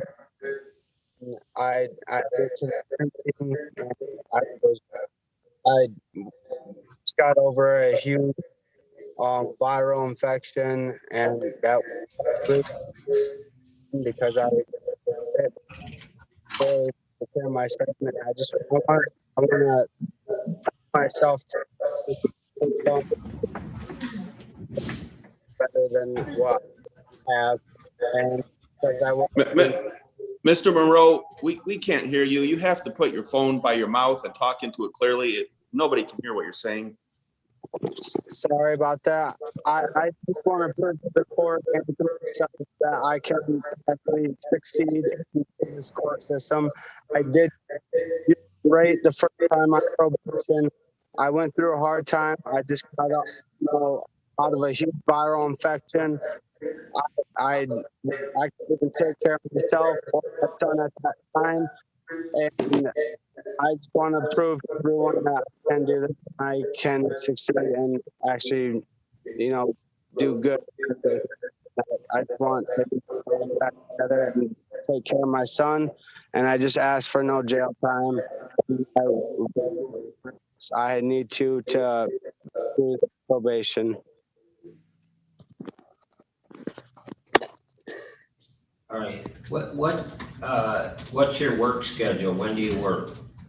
I work Monday through Saturday. I have Tuesdays off. That was one of my days with my son, but I could always ask for a Saturday off if need to. Okay. All right, Mr. Chamberlain, anything for the people? Your Honor, I agree with Mr. Williams that he definitely needs help.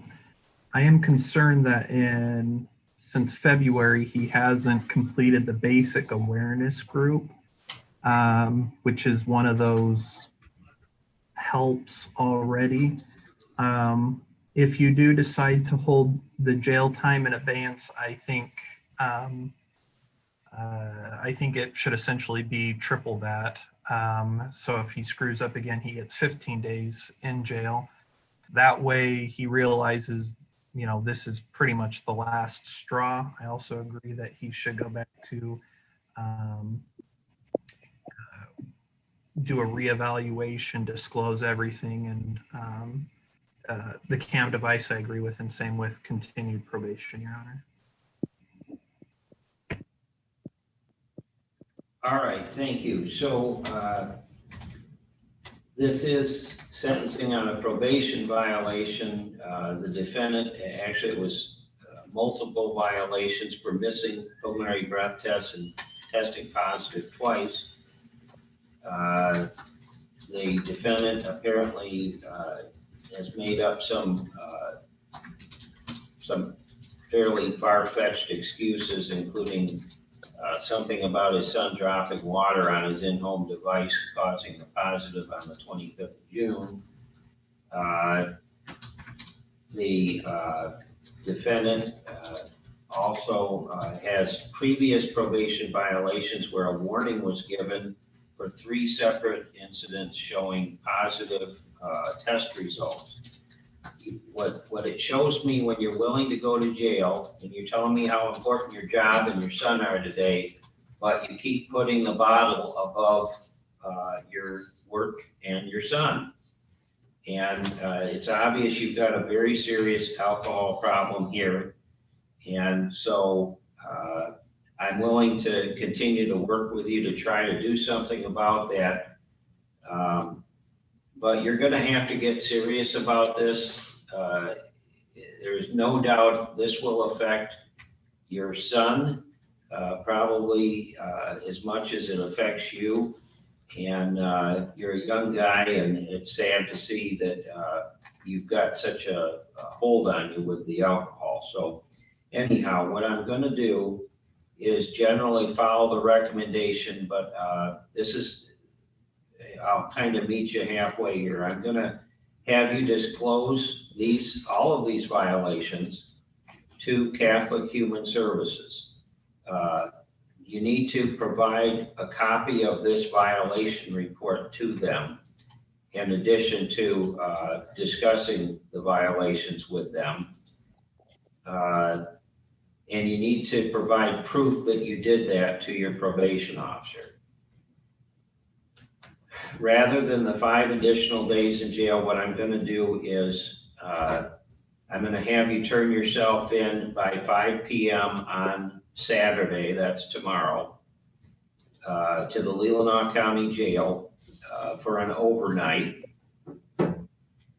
I think you need to at least go to jail, go back to jail and think about how this is affecting you. But I'll hold any additional jail time in abeyance. I won't say what that jail time will be. All I'll say is you need to get serious about this. Yes. In addition, I am going to require a CAM device. You know, I think we're just playing games with you at this point. You're trying to sober up in time for your next test, and you won't be able to do that with a CAM device. And otherwise, we'll continue probation as is. And let's see, is Ms. Jana Mark here from the probation office? Oh, I guess it's Ms. Morton. I'm sorry. Ms. Morton, is there anything else you would request? When are you, I guess just when are you going to require the CAM device? Today? Do you think it's possible to get the CAM device set up today? I honestly don't know if he can do it, get it set up today, but I'd like it at least by the time he's out of jail. Okay, well, I guess, how about we do that? You'll need to get the CAM device set up before you leave the jail. That means you're gonna miss some work on Monday, okay? You'll have to explain that to your boss. Right. But you'll get that sometime on Monday, and you won't be able to be released until they've set that up, okay? Until then, you need to continue testing on your regular device. And Okay, so we're giving them 2 days then, not an overnight. well, it's an overnight, meaning 2 days. Okay, Okay. all right. Anything else for you, Mr. Williams? Just I just don't want him to be sitting in jail longer than what court order is waiting for a CAM device. We just want to make sure. There's only so much I can do about that. And so he's just gonna have to explain to his employer about Monday. So it's a lot better than explaining 5 days off. So, Mr. Chamberlain, anything else? No, Your Honor, thank you. Okay, so we're all set for this morning, but you do need to contact Miss Morton, sir, this afternoon, and she can discuss the CAM device in more detail with you and how that's going to work. The problem here is they're not going to put a CAM device on you when you're going to jail. They would typically do that after you get released, but she can talk to you some more about that and iron out the details, okay?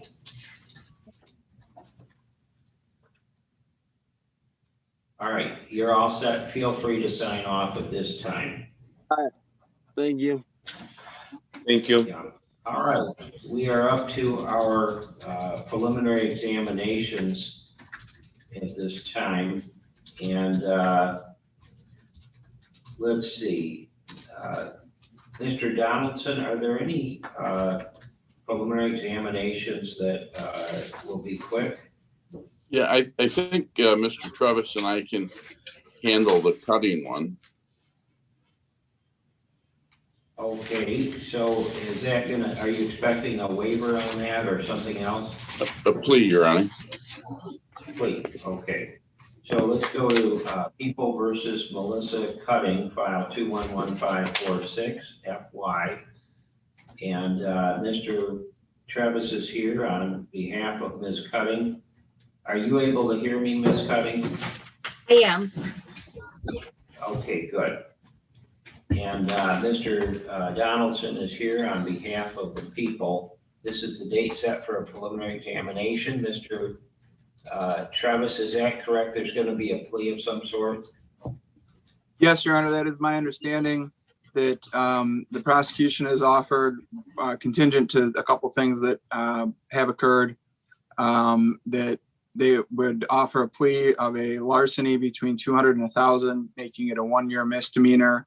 That was contingent on $14,000 of restitution that was mailed out to the state yesterday, and there's still further restitution that would need to be made as part of a probation term. And there's also a consent form relative to state benefits not being able to apply for a year that would need to be filled out. But in light of those situations, Ms. Cutting would like to accept the plea offer to the 1-year misdemeanor of a larceny between $200 and $1,000. What's the period of disability for benefits? Is it 1 year or is it more than that? 1 year. Okay. And what's the total amount of restitution?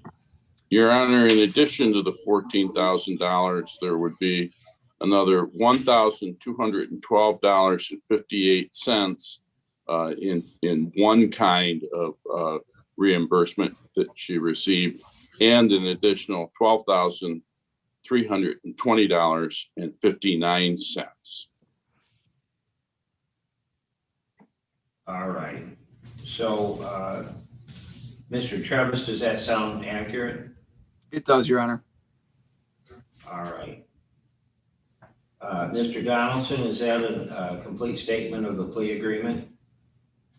It is, Your Honor.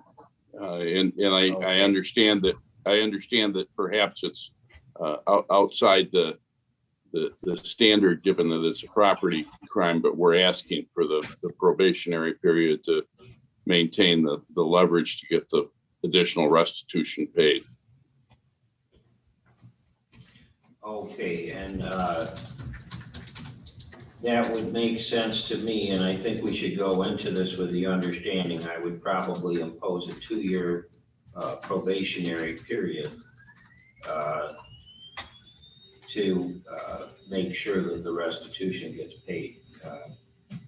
So that's something that Mr. Travis probably hasn't discussed with you, Ms. Cutting, but I want you to understand that that seems to be the primary purpose of the plea bargain in this case.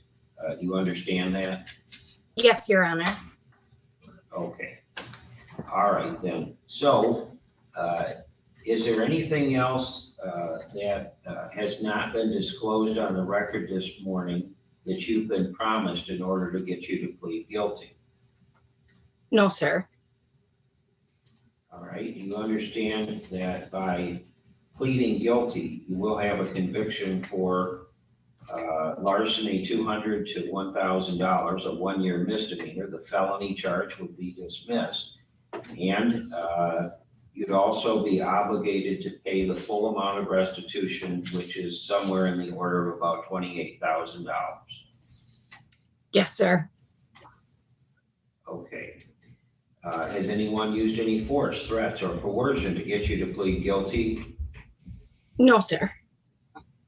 So it's your own free will to enter a plea at this time, correct? Yes, it is. All right. Has Mr. Travis answered all of your questions to your satisfaction? Yes, he has.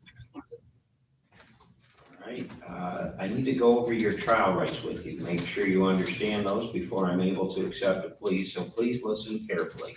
You have the right to be presumed innocent unless and until proven guilty beyond a reasonable doubt, and you have a right to a jury trial to make that determination. Do you understand all of those rights? I do. You also have the right to have the witnesses against you appear at a trial, to cross-examine those witnesses, and to present your own evidence and witnesses, and the court would order those witnesses to appear if need be. Do you understand those rights? I do. In addition, you have the right to testify at a trial, or if you choose to remain silent. And that silence could not be used against you in any way. Do you understand that? I do. Finally, by pleading guilty, you give up the right to appeal that you would have if you went to trial. And any trial, or excuse me, any appeal in this case would be by leave, not by right, meaning it would be up to the appeals court whether to hear any appeal of your conviction or sentence. Do you understand that? I do. All right, then you understand that by pleading guilty, you'll be waiving all of those rights that you would have to go to trial. I do.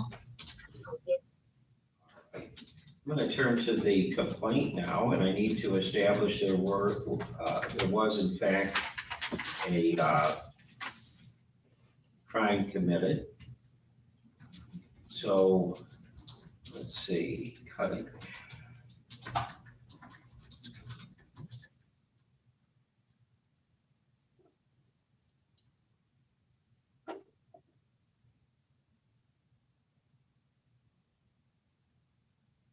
All right, is it true, ma'am, that you received benefits through the state in excess of $200 that you were not entitled to? Yes, it is.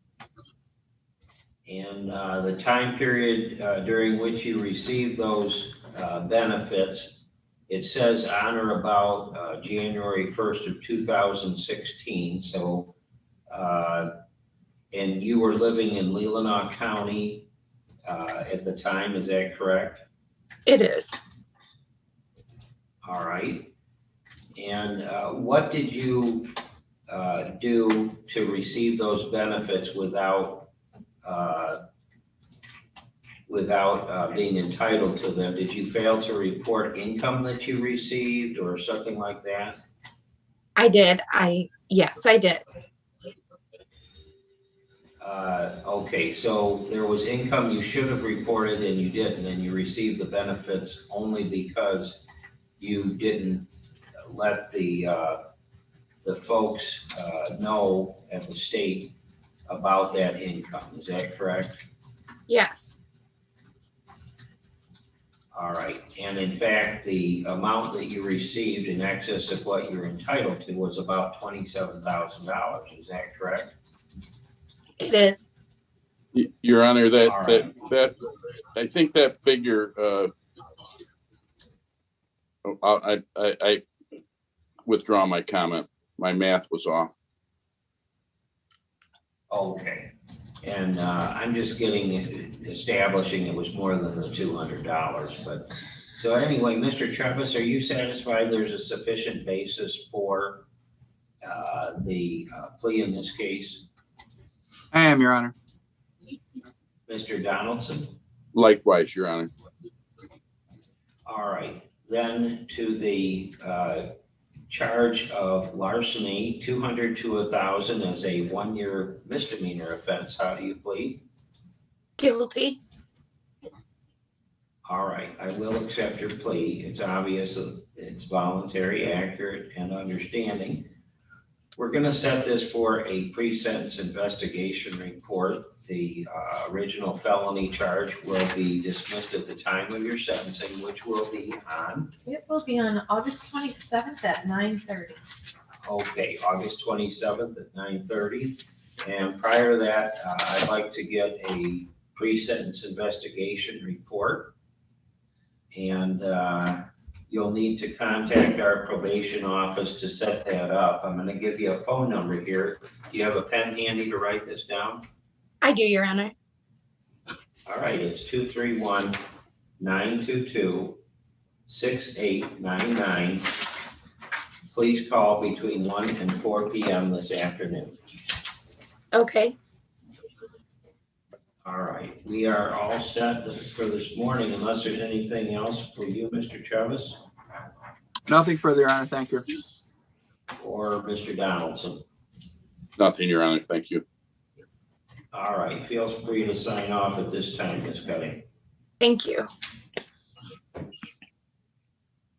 All right, Mr. Donaldson, which case would you like to take up next?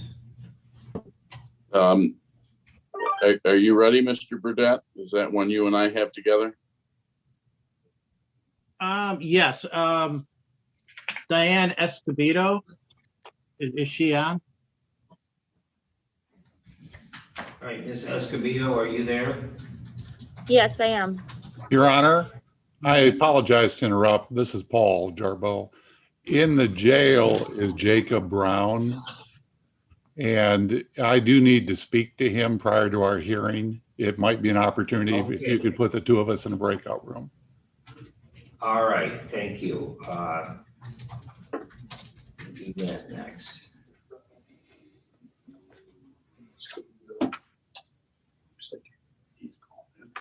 Oh,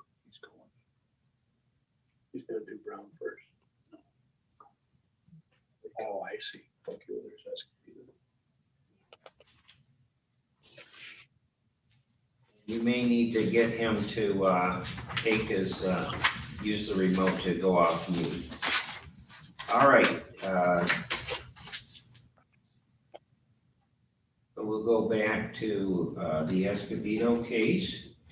And that is People versus Diana Escobedo, file 211613FD.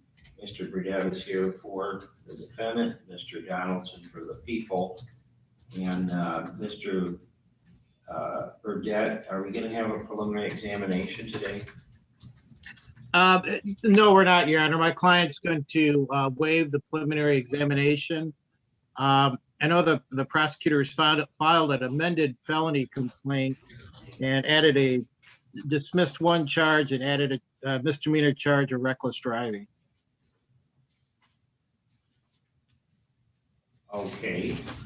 So, and you've had an opportunity to discuss the amendment with your client?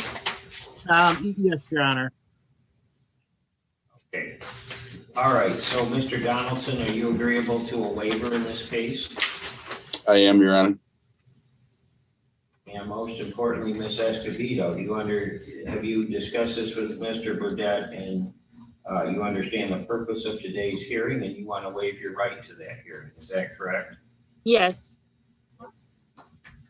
All right. So, and no one's used any force or threats or coercion or made any promises to you to get you to waive your right to a hearing. Is that correct? No, sir. All right. Hang on just a second here. Mr. Brown, I need you to join the breakout room, either using the remote, or if you're not sure what to do, you'll need to get the jail staff to help you with that, okay? Your Honor, I somehow got invited to the breakout room, and perhaps Mr. Brown did not. I declined my invitation. Okay, so let's start that over again. All right, Mr. Brown, I think we're all set here. I put Mr. Donaldson in the room instead of you. So now we gotta wait for Jarbo to get back.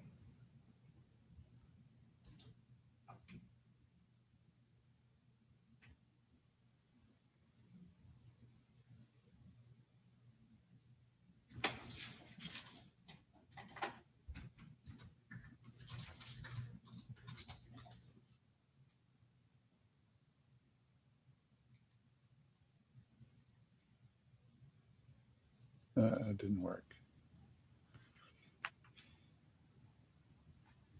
All right, Mr. Jarbo.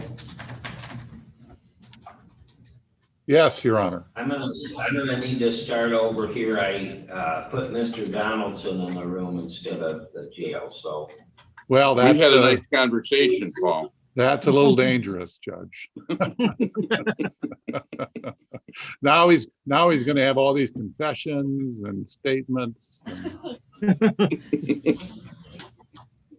All right, well, sorry for the slip up there. Here you go. That'll work. Thank you.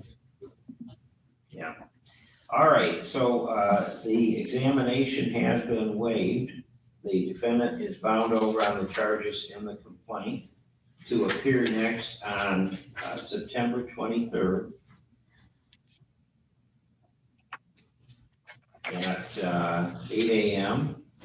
And that is for the circuit court pretrial.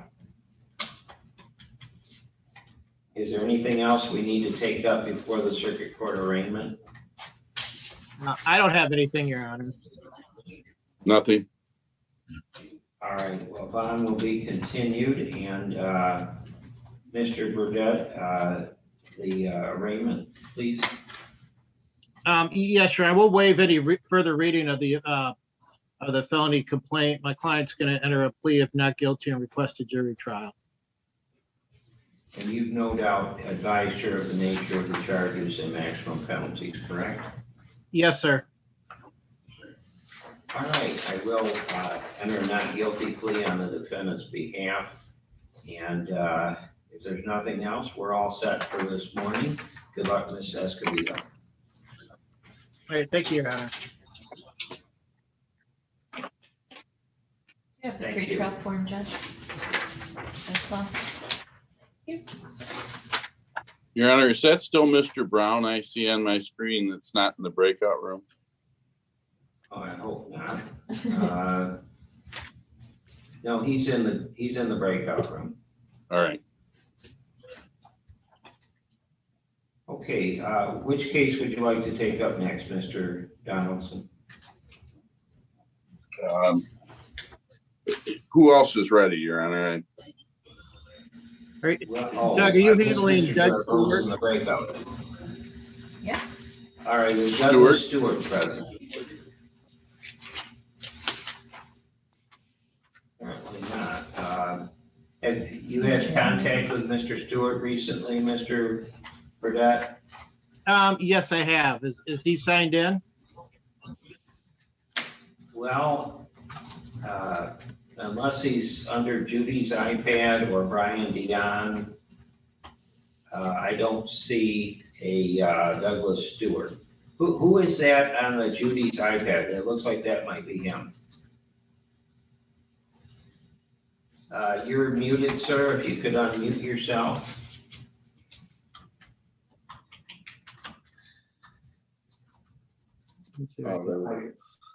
Can you hear me now? Yeah, I hear someone. Okay, this is Douglas Stewart. Okay. Good morning, Mr. Stewart. Good All morning. right, so this is file 211561 FY, People versus Douglas Stewart. Mr. Burdette is here on the defendant's behalf and Mr. Donaldson, or is it Mr. Hubble on behalf of the prosecutor? Yeah, I can take up Mr. Stewart, Your Honor. Thank you. All right. So this is the date set for a preliminary examination. What does your client wish to do, Mr. Burdette? Yes, Your Honor. I spoke with my client. We're going to be waiving the preliminary examination. All right, Mr. Hubble, are you agreeable to a waiver in this case? Yes, Your Honor, that's fine. Thank you.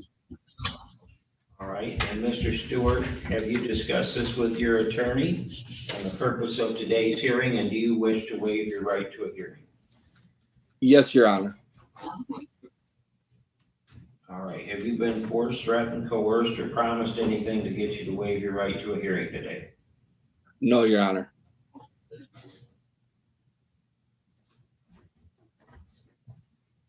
All right, the hearing is waived. The defendant is bound over on the charges in the complaint to appear next on September 23rd at 8 in the morning for the circuit court pretrial. You said the 23rd, sir? Yep, September 23rd at 8 a.m. Okay, thank you. Yeah. All right. So is there anything else we need to take up before we go to the arraignment? I don't have anything, Your Honor. All right. So then arraignment, Mr. Burdette? Yes, Your Honor. We'll waive any further reading of the information, and my client will enter a plea if not guilty and request a jury trial. All right, and you've no doubt advised Mr. Stewart about the maximum penalties and the nature of the charges. Yes, sir. All right, so I'll enter a not guilty plea on Mr. Stewart's behalf. Bond is continued, and if there's nothing else, we're all set for this morning. And feel free to sign off at this time, Mr. Stewart. Okay, thank you.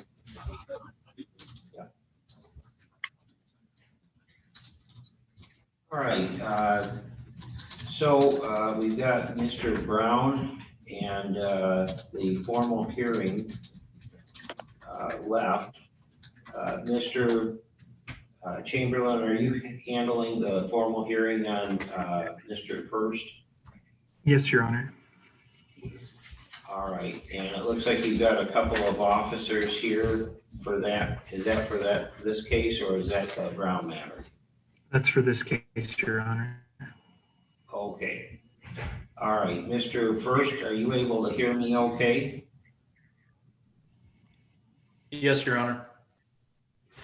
All right, do you have any witnesses this morning for the hearing? No. Okay, just yourself possibly? Yes, sir. Okay. All right, then, let me see. All right, if Mr. Jarbeau comes back, I'm gonna probably interrupt the hearing to take up that matter if it's gonna be something quick. If we're gonna have a hearing, we'll get the formal hearing taken care of first, so. All right, the way this works, Mr. First, is the prosecutor has the burden of proof.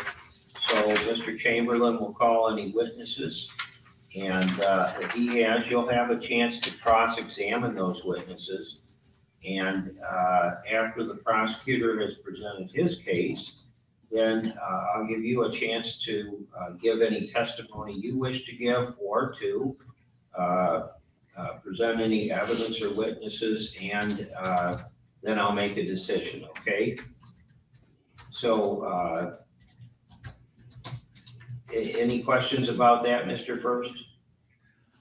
I apologize, Your Honor. I thought it was my understanding that I'd have an opportunity to speak with either yourself or the prosecutor. I am not contesting. Well, I can always put you in a breakout room with Mr. Chamberlain if you'd like to discuss this first, okay? That would be very well, Your Honor. Okay, let me wait for Mr. Jarbeau to get back. I can't really put you in that breakout room until then, okay? It should be fairly quick.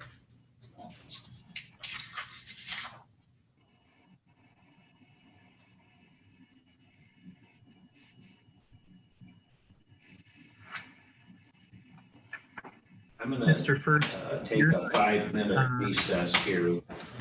Okay. I'm sure Ms. Odom Sure, I should use a Yeah, break. I'm gonna So stop recording. we'll be back no later than 11:30.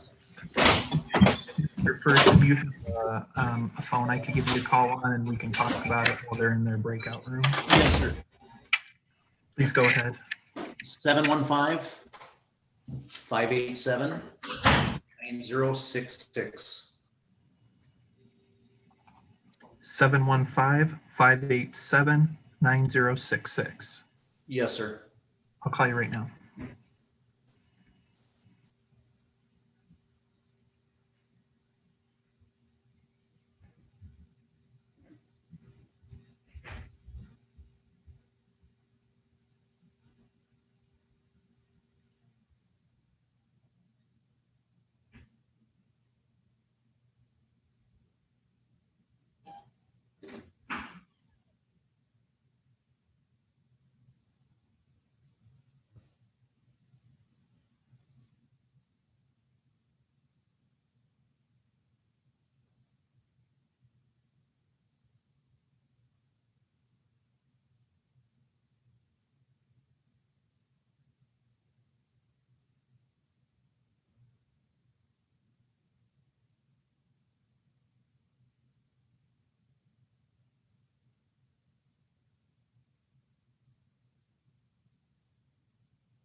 Your Honor, when you're ready, I spoke with Mr. First on the phone, so when Miss Owens. Oh, okay.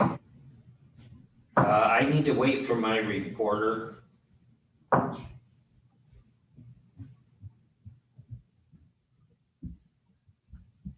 Okay, sorry about that. Let me know when you're ready. I am. Okay, go ahead, Mr. Chamberlain. Your Honor, I spoke with Mr. First. He's decided that he'll plead guilty to the speeding, or excuse me, plead responsible to the speeding ticket as it's written. It was written less than what his actual speed was, and we spoke about that, and I believe that's what he'd like to do, Your Honor. All right, is that correct, Mr. First? You want to admit to speeding 45 and a 35 and waive your right to a hearing today? Yes, Your Honor. All right. Okay, well, let's see. Is it true then on July 10th of this year, you were driving a car on, let's see, where was it at? M22 near Omena Point Road in Leelanau County, and you were traveling above the posted speed limit? Yes, Your Honor, that's true. All right, would you agree your speed was at least 10 miles over the posted speed limit? Yes, Your Honor. All right, then to the speeding violation, how would you plead? And the correct response would be responsible if you want to admit responsibility here. I'm responsible. Okay, all right, I'll accept that, and let's see, impose the standard fines and costs.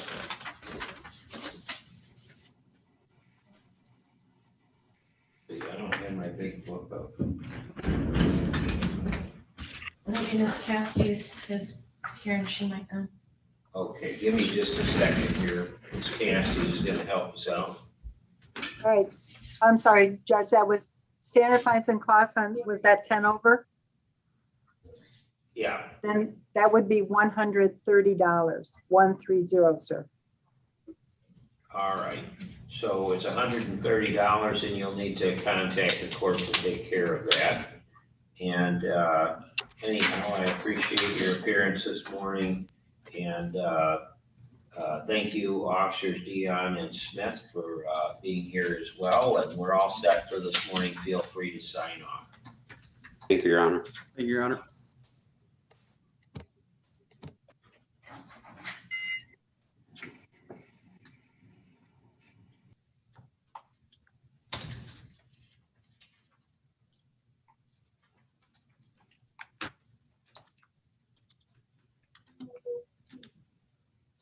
All right, we're just waiting now for Mr. Jarboe. And Mr. Brown to return.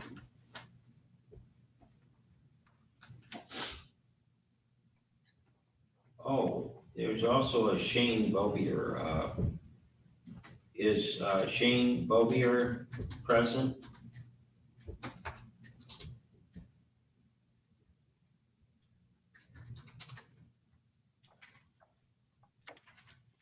Apparently not.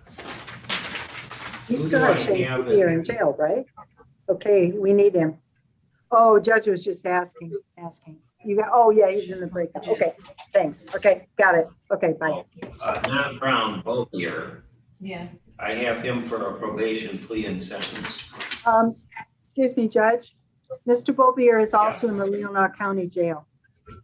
He is, okay. Yes, he is. All right.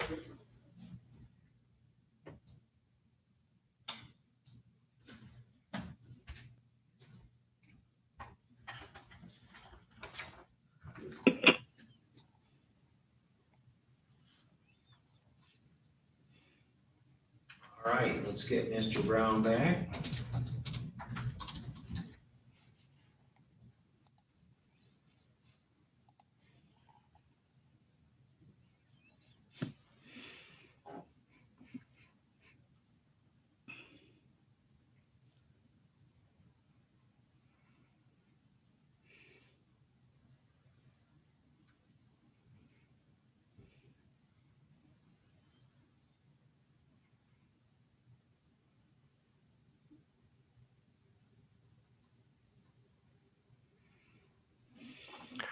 Your Honor, Mr. Donaldson got called into another court, so I'm gonna, Mr. Brown's case was mine originally.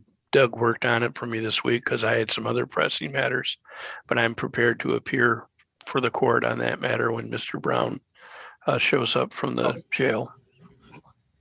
All right, thank you, Mr. Hubble.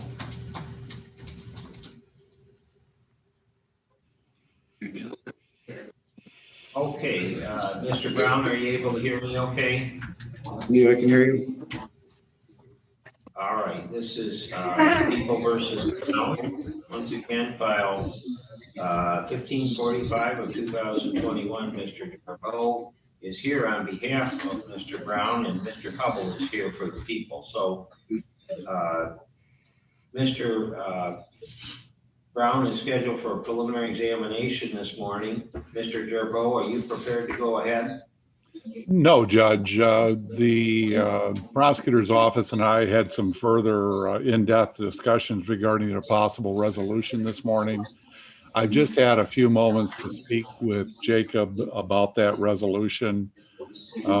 We would ask that the court adjourn this matter to the court's next date to allow me to continue discussions with Mr. Brown. We're not asking for any change in his bond, so he'd remain in the jail. We're hopeful we'll have that we do have a resolution. I just need I need some additional time with Mr. Brown, Judge. All right. So, Mr. Hubble, are you agreeable to the adjournment? I guess I have to, Your Honor, because I don't think we have any witnesses here. We made a pretty generous offer. I guess I'll talk to Mr. Donaldson about what the problem is. Frankly, it's a lot more generous than I was willing to do, but maybe I'll get the case back and have some more discussions with Mr. Jarboe as well. Okay. And Judge, Right, I just so that it's clear and Mr. Hubble knows this, we are not rejecting his offer. The offer has been made and relayed. It's just, there are some, there just needs, I need a little bit more time with the defendant, Your Honor. All right. Well, it's important he understand all of his rights and any details regarding any plea discussion. So, thank you. Mr. Brown, that's the reason that Mr. Jarboe is asking for an adjournment here, as well as the prosecutor. And so, ordinarily, you have a right to have this hearing within 20 days of your arraignment, but obviously that's not going to happen today if we adjourn. Are you agreeable to waiving your right to the hearing so that you can have further discussions with your attorney? Yes, Judge. All right. So we'll adjourn to, what is it? The 10th is the next day? 27th, 8, 27, and 11. All right. So August 27th, and that'll be at 11 a.m. Is that going to work for you, Mr. Jarboe? Judge, I certainly don't need that much time. If we have a resolution, would the court be, because the proposal is, would call for a plea in district court. If that is agreed to after my further discussions with Mr. Brown, would the court be willing to take the plea from Traverse City? Yes, just give the court a call and we'll get that set up. Probably best to speak with Ms. Odom about that, okay? Very good. All right, so we're all set for this morning, unless there's anything else for you, Mr. Hubble or Mr. Jarboe. Not for me, Not Judge. for me. Thank you. Thank you. All right, feel free to sign off then, Mr. Jarboe, and Mr. Brown, you're all set for this morning. And if you could let the jail staff know you're all set, I'd appreciate that.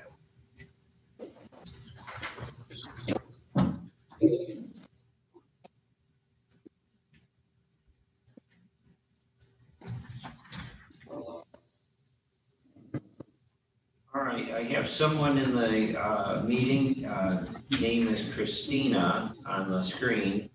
Who is this?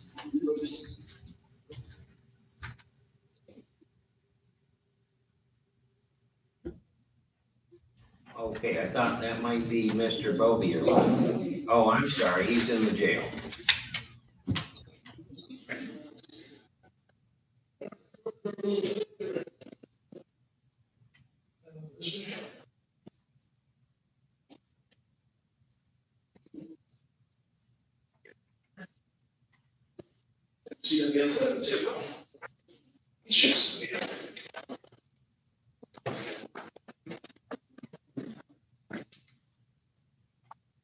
All right, good morning. Are you Mr. Shane Boker? I am. All right. This is the date set for a probation violation hearing, file 191131. Mr. Chamberlain is here for the people. And let's see, it's my understanding you wanted to you waived your right to a hearing in this case and to an attorney, and you wanted that responsibility for the violations. Is that correct? That is correct. All right. Do you understand that by admitting to a violation of your probation, the worst that could happen is your probation could be revoked. You could be sentenced up to 93 days in jail with credit for any time served. Do you understand that? I understand. Okay. Has anyone used any force, threat, pressure of any kind or made any promises to you to get you to waive your right to a hearing? They have not. All right, so is it true you were placed on probation for domestic violence in September of 2019? And as a condition of that probation, you were to complete the men's program? That is correct. And is it true you failed to complete that program? That is correct. You were also ordered to perform 3 days of community service work. Is it true that you failed to do that? That is correct. The report also alleges that you missed drug screens on September 27th, October 8th, and October 31st. Is that true? That is correct. And it also states that you failed to report to probation in October and November of 2020. Is that true as well? To the best of my knowledge, yes. All right. So to all those violations, how do you plead? Guilty. All right. So I will accept the plea. I find it's voluntary, accurate, and understanding. Is there anything you want to tell me before I decide what to do here? The recommendation is to revoke probation is unsuccessful, loss of your deferred status, and 30 days in jail with credit for time served. And so what do you think about that? I can agree to that. All right. Anything else you want to say? In my defense, a lot of this came down to money issues and poor management on my part. And yeah, I would rather sit and finish my time out because I'm still having money issues. I only got a job again about 2 months ago. Before that, the previous 8 months or so, I was stuck at home after my major surgery last year, unable to work. So yeah, I'd much rather sit, finish my time, get my fines paid off once I get back to working. All right. And, yeah. Okay, thank you, Mr. Bovier. Anything you'd like to say, Mr. Chamberlain, on behalf of the people? Thank you, Your Honor.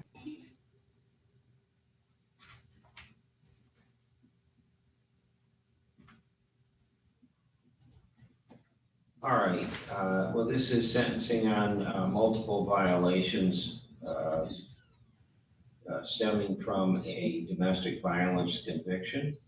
The defendant essentially was unable to complete the conditions and apparently, according to the defendant, that had a lot to do with the financial obligations and the surgery that the defendant had. So it's unfortunate that those circumstances. I am going to revoke the probation as unsuccessful. The deferral is lost, so the conviction will enter. The sentence is 30 days in jail, and we'll preserve the fines and costs, and that's it. So we're all set for today. You can let the jail staff know that you're all set there, Mr. Bovier, and I wish you better luck in the future. Thank you. Your Honor, I just wanted to confirm it's also credit for time served, not 30 additional days. Oh, yeah, credit for time served. Thank you, Your Honor. That looks like Your Honor, how many? That's 7 days as of the 29th. So you're looking at 18 more days with good time. Thank you, Your Honor. Okay. A good weekend, Your Honor. We'll see. All right, we'll be back at 1:30. Mr. Chamberlain, do you have any heads up about the preliminary examination? Should we expect a hearing? As I understand it, it's going to be waived. That was last I heard. All right. Okay, well, thank you, and we'll see one of you back here. Is that going to be your case or someone else's? That one's Joe's. Okay. All right. Well, we'll see him back at 1:30. Thank you this morning, and we're all set.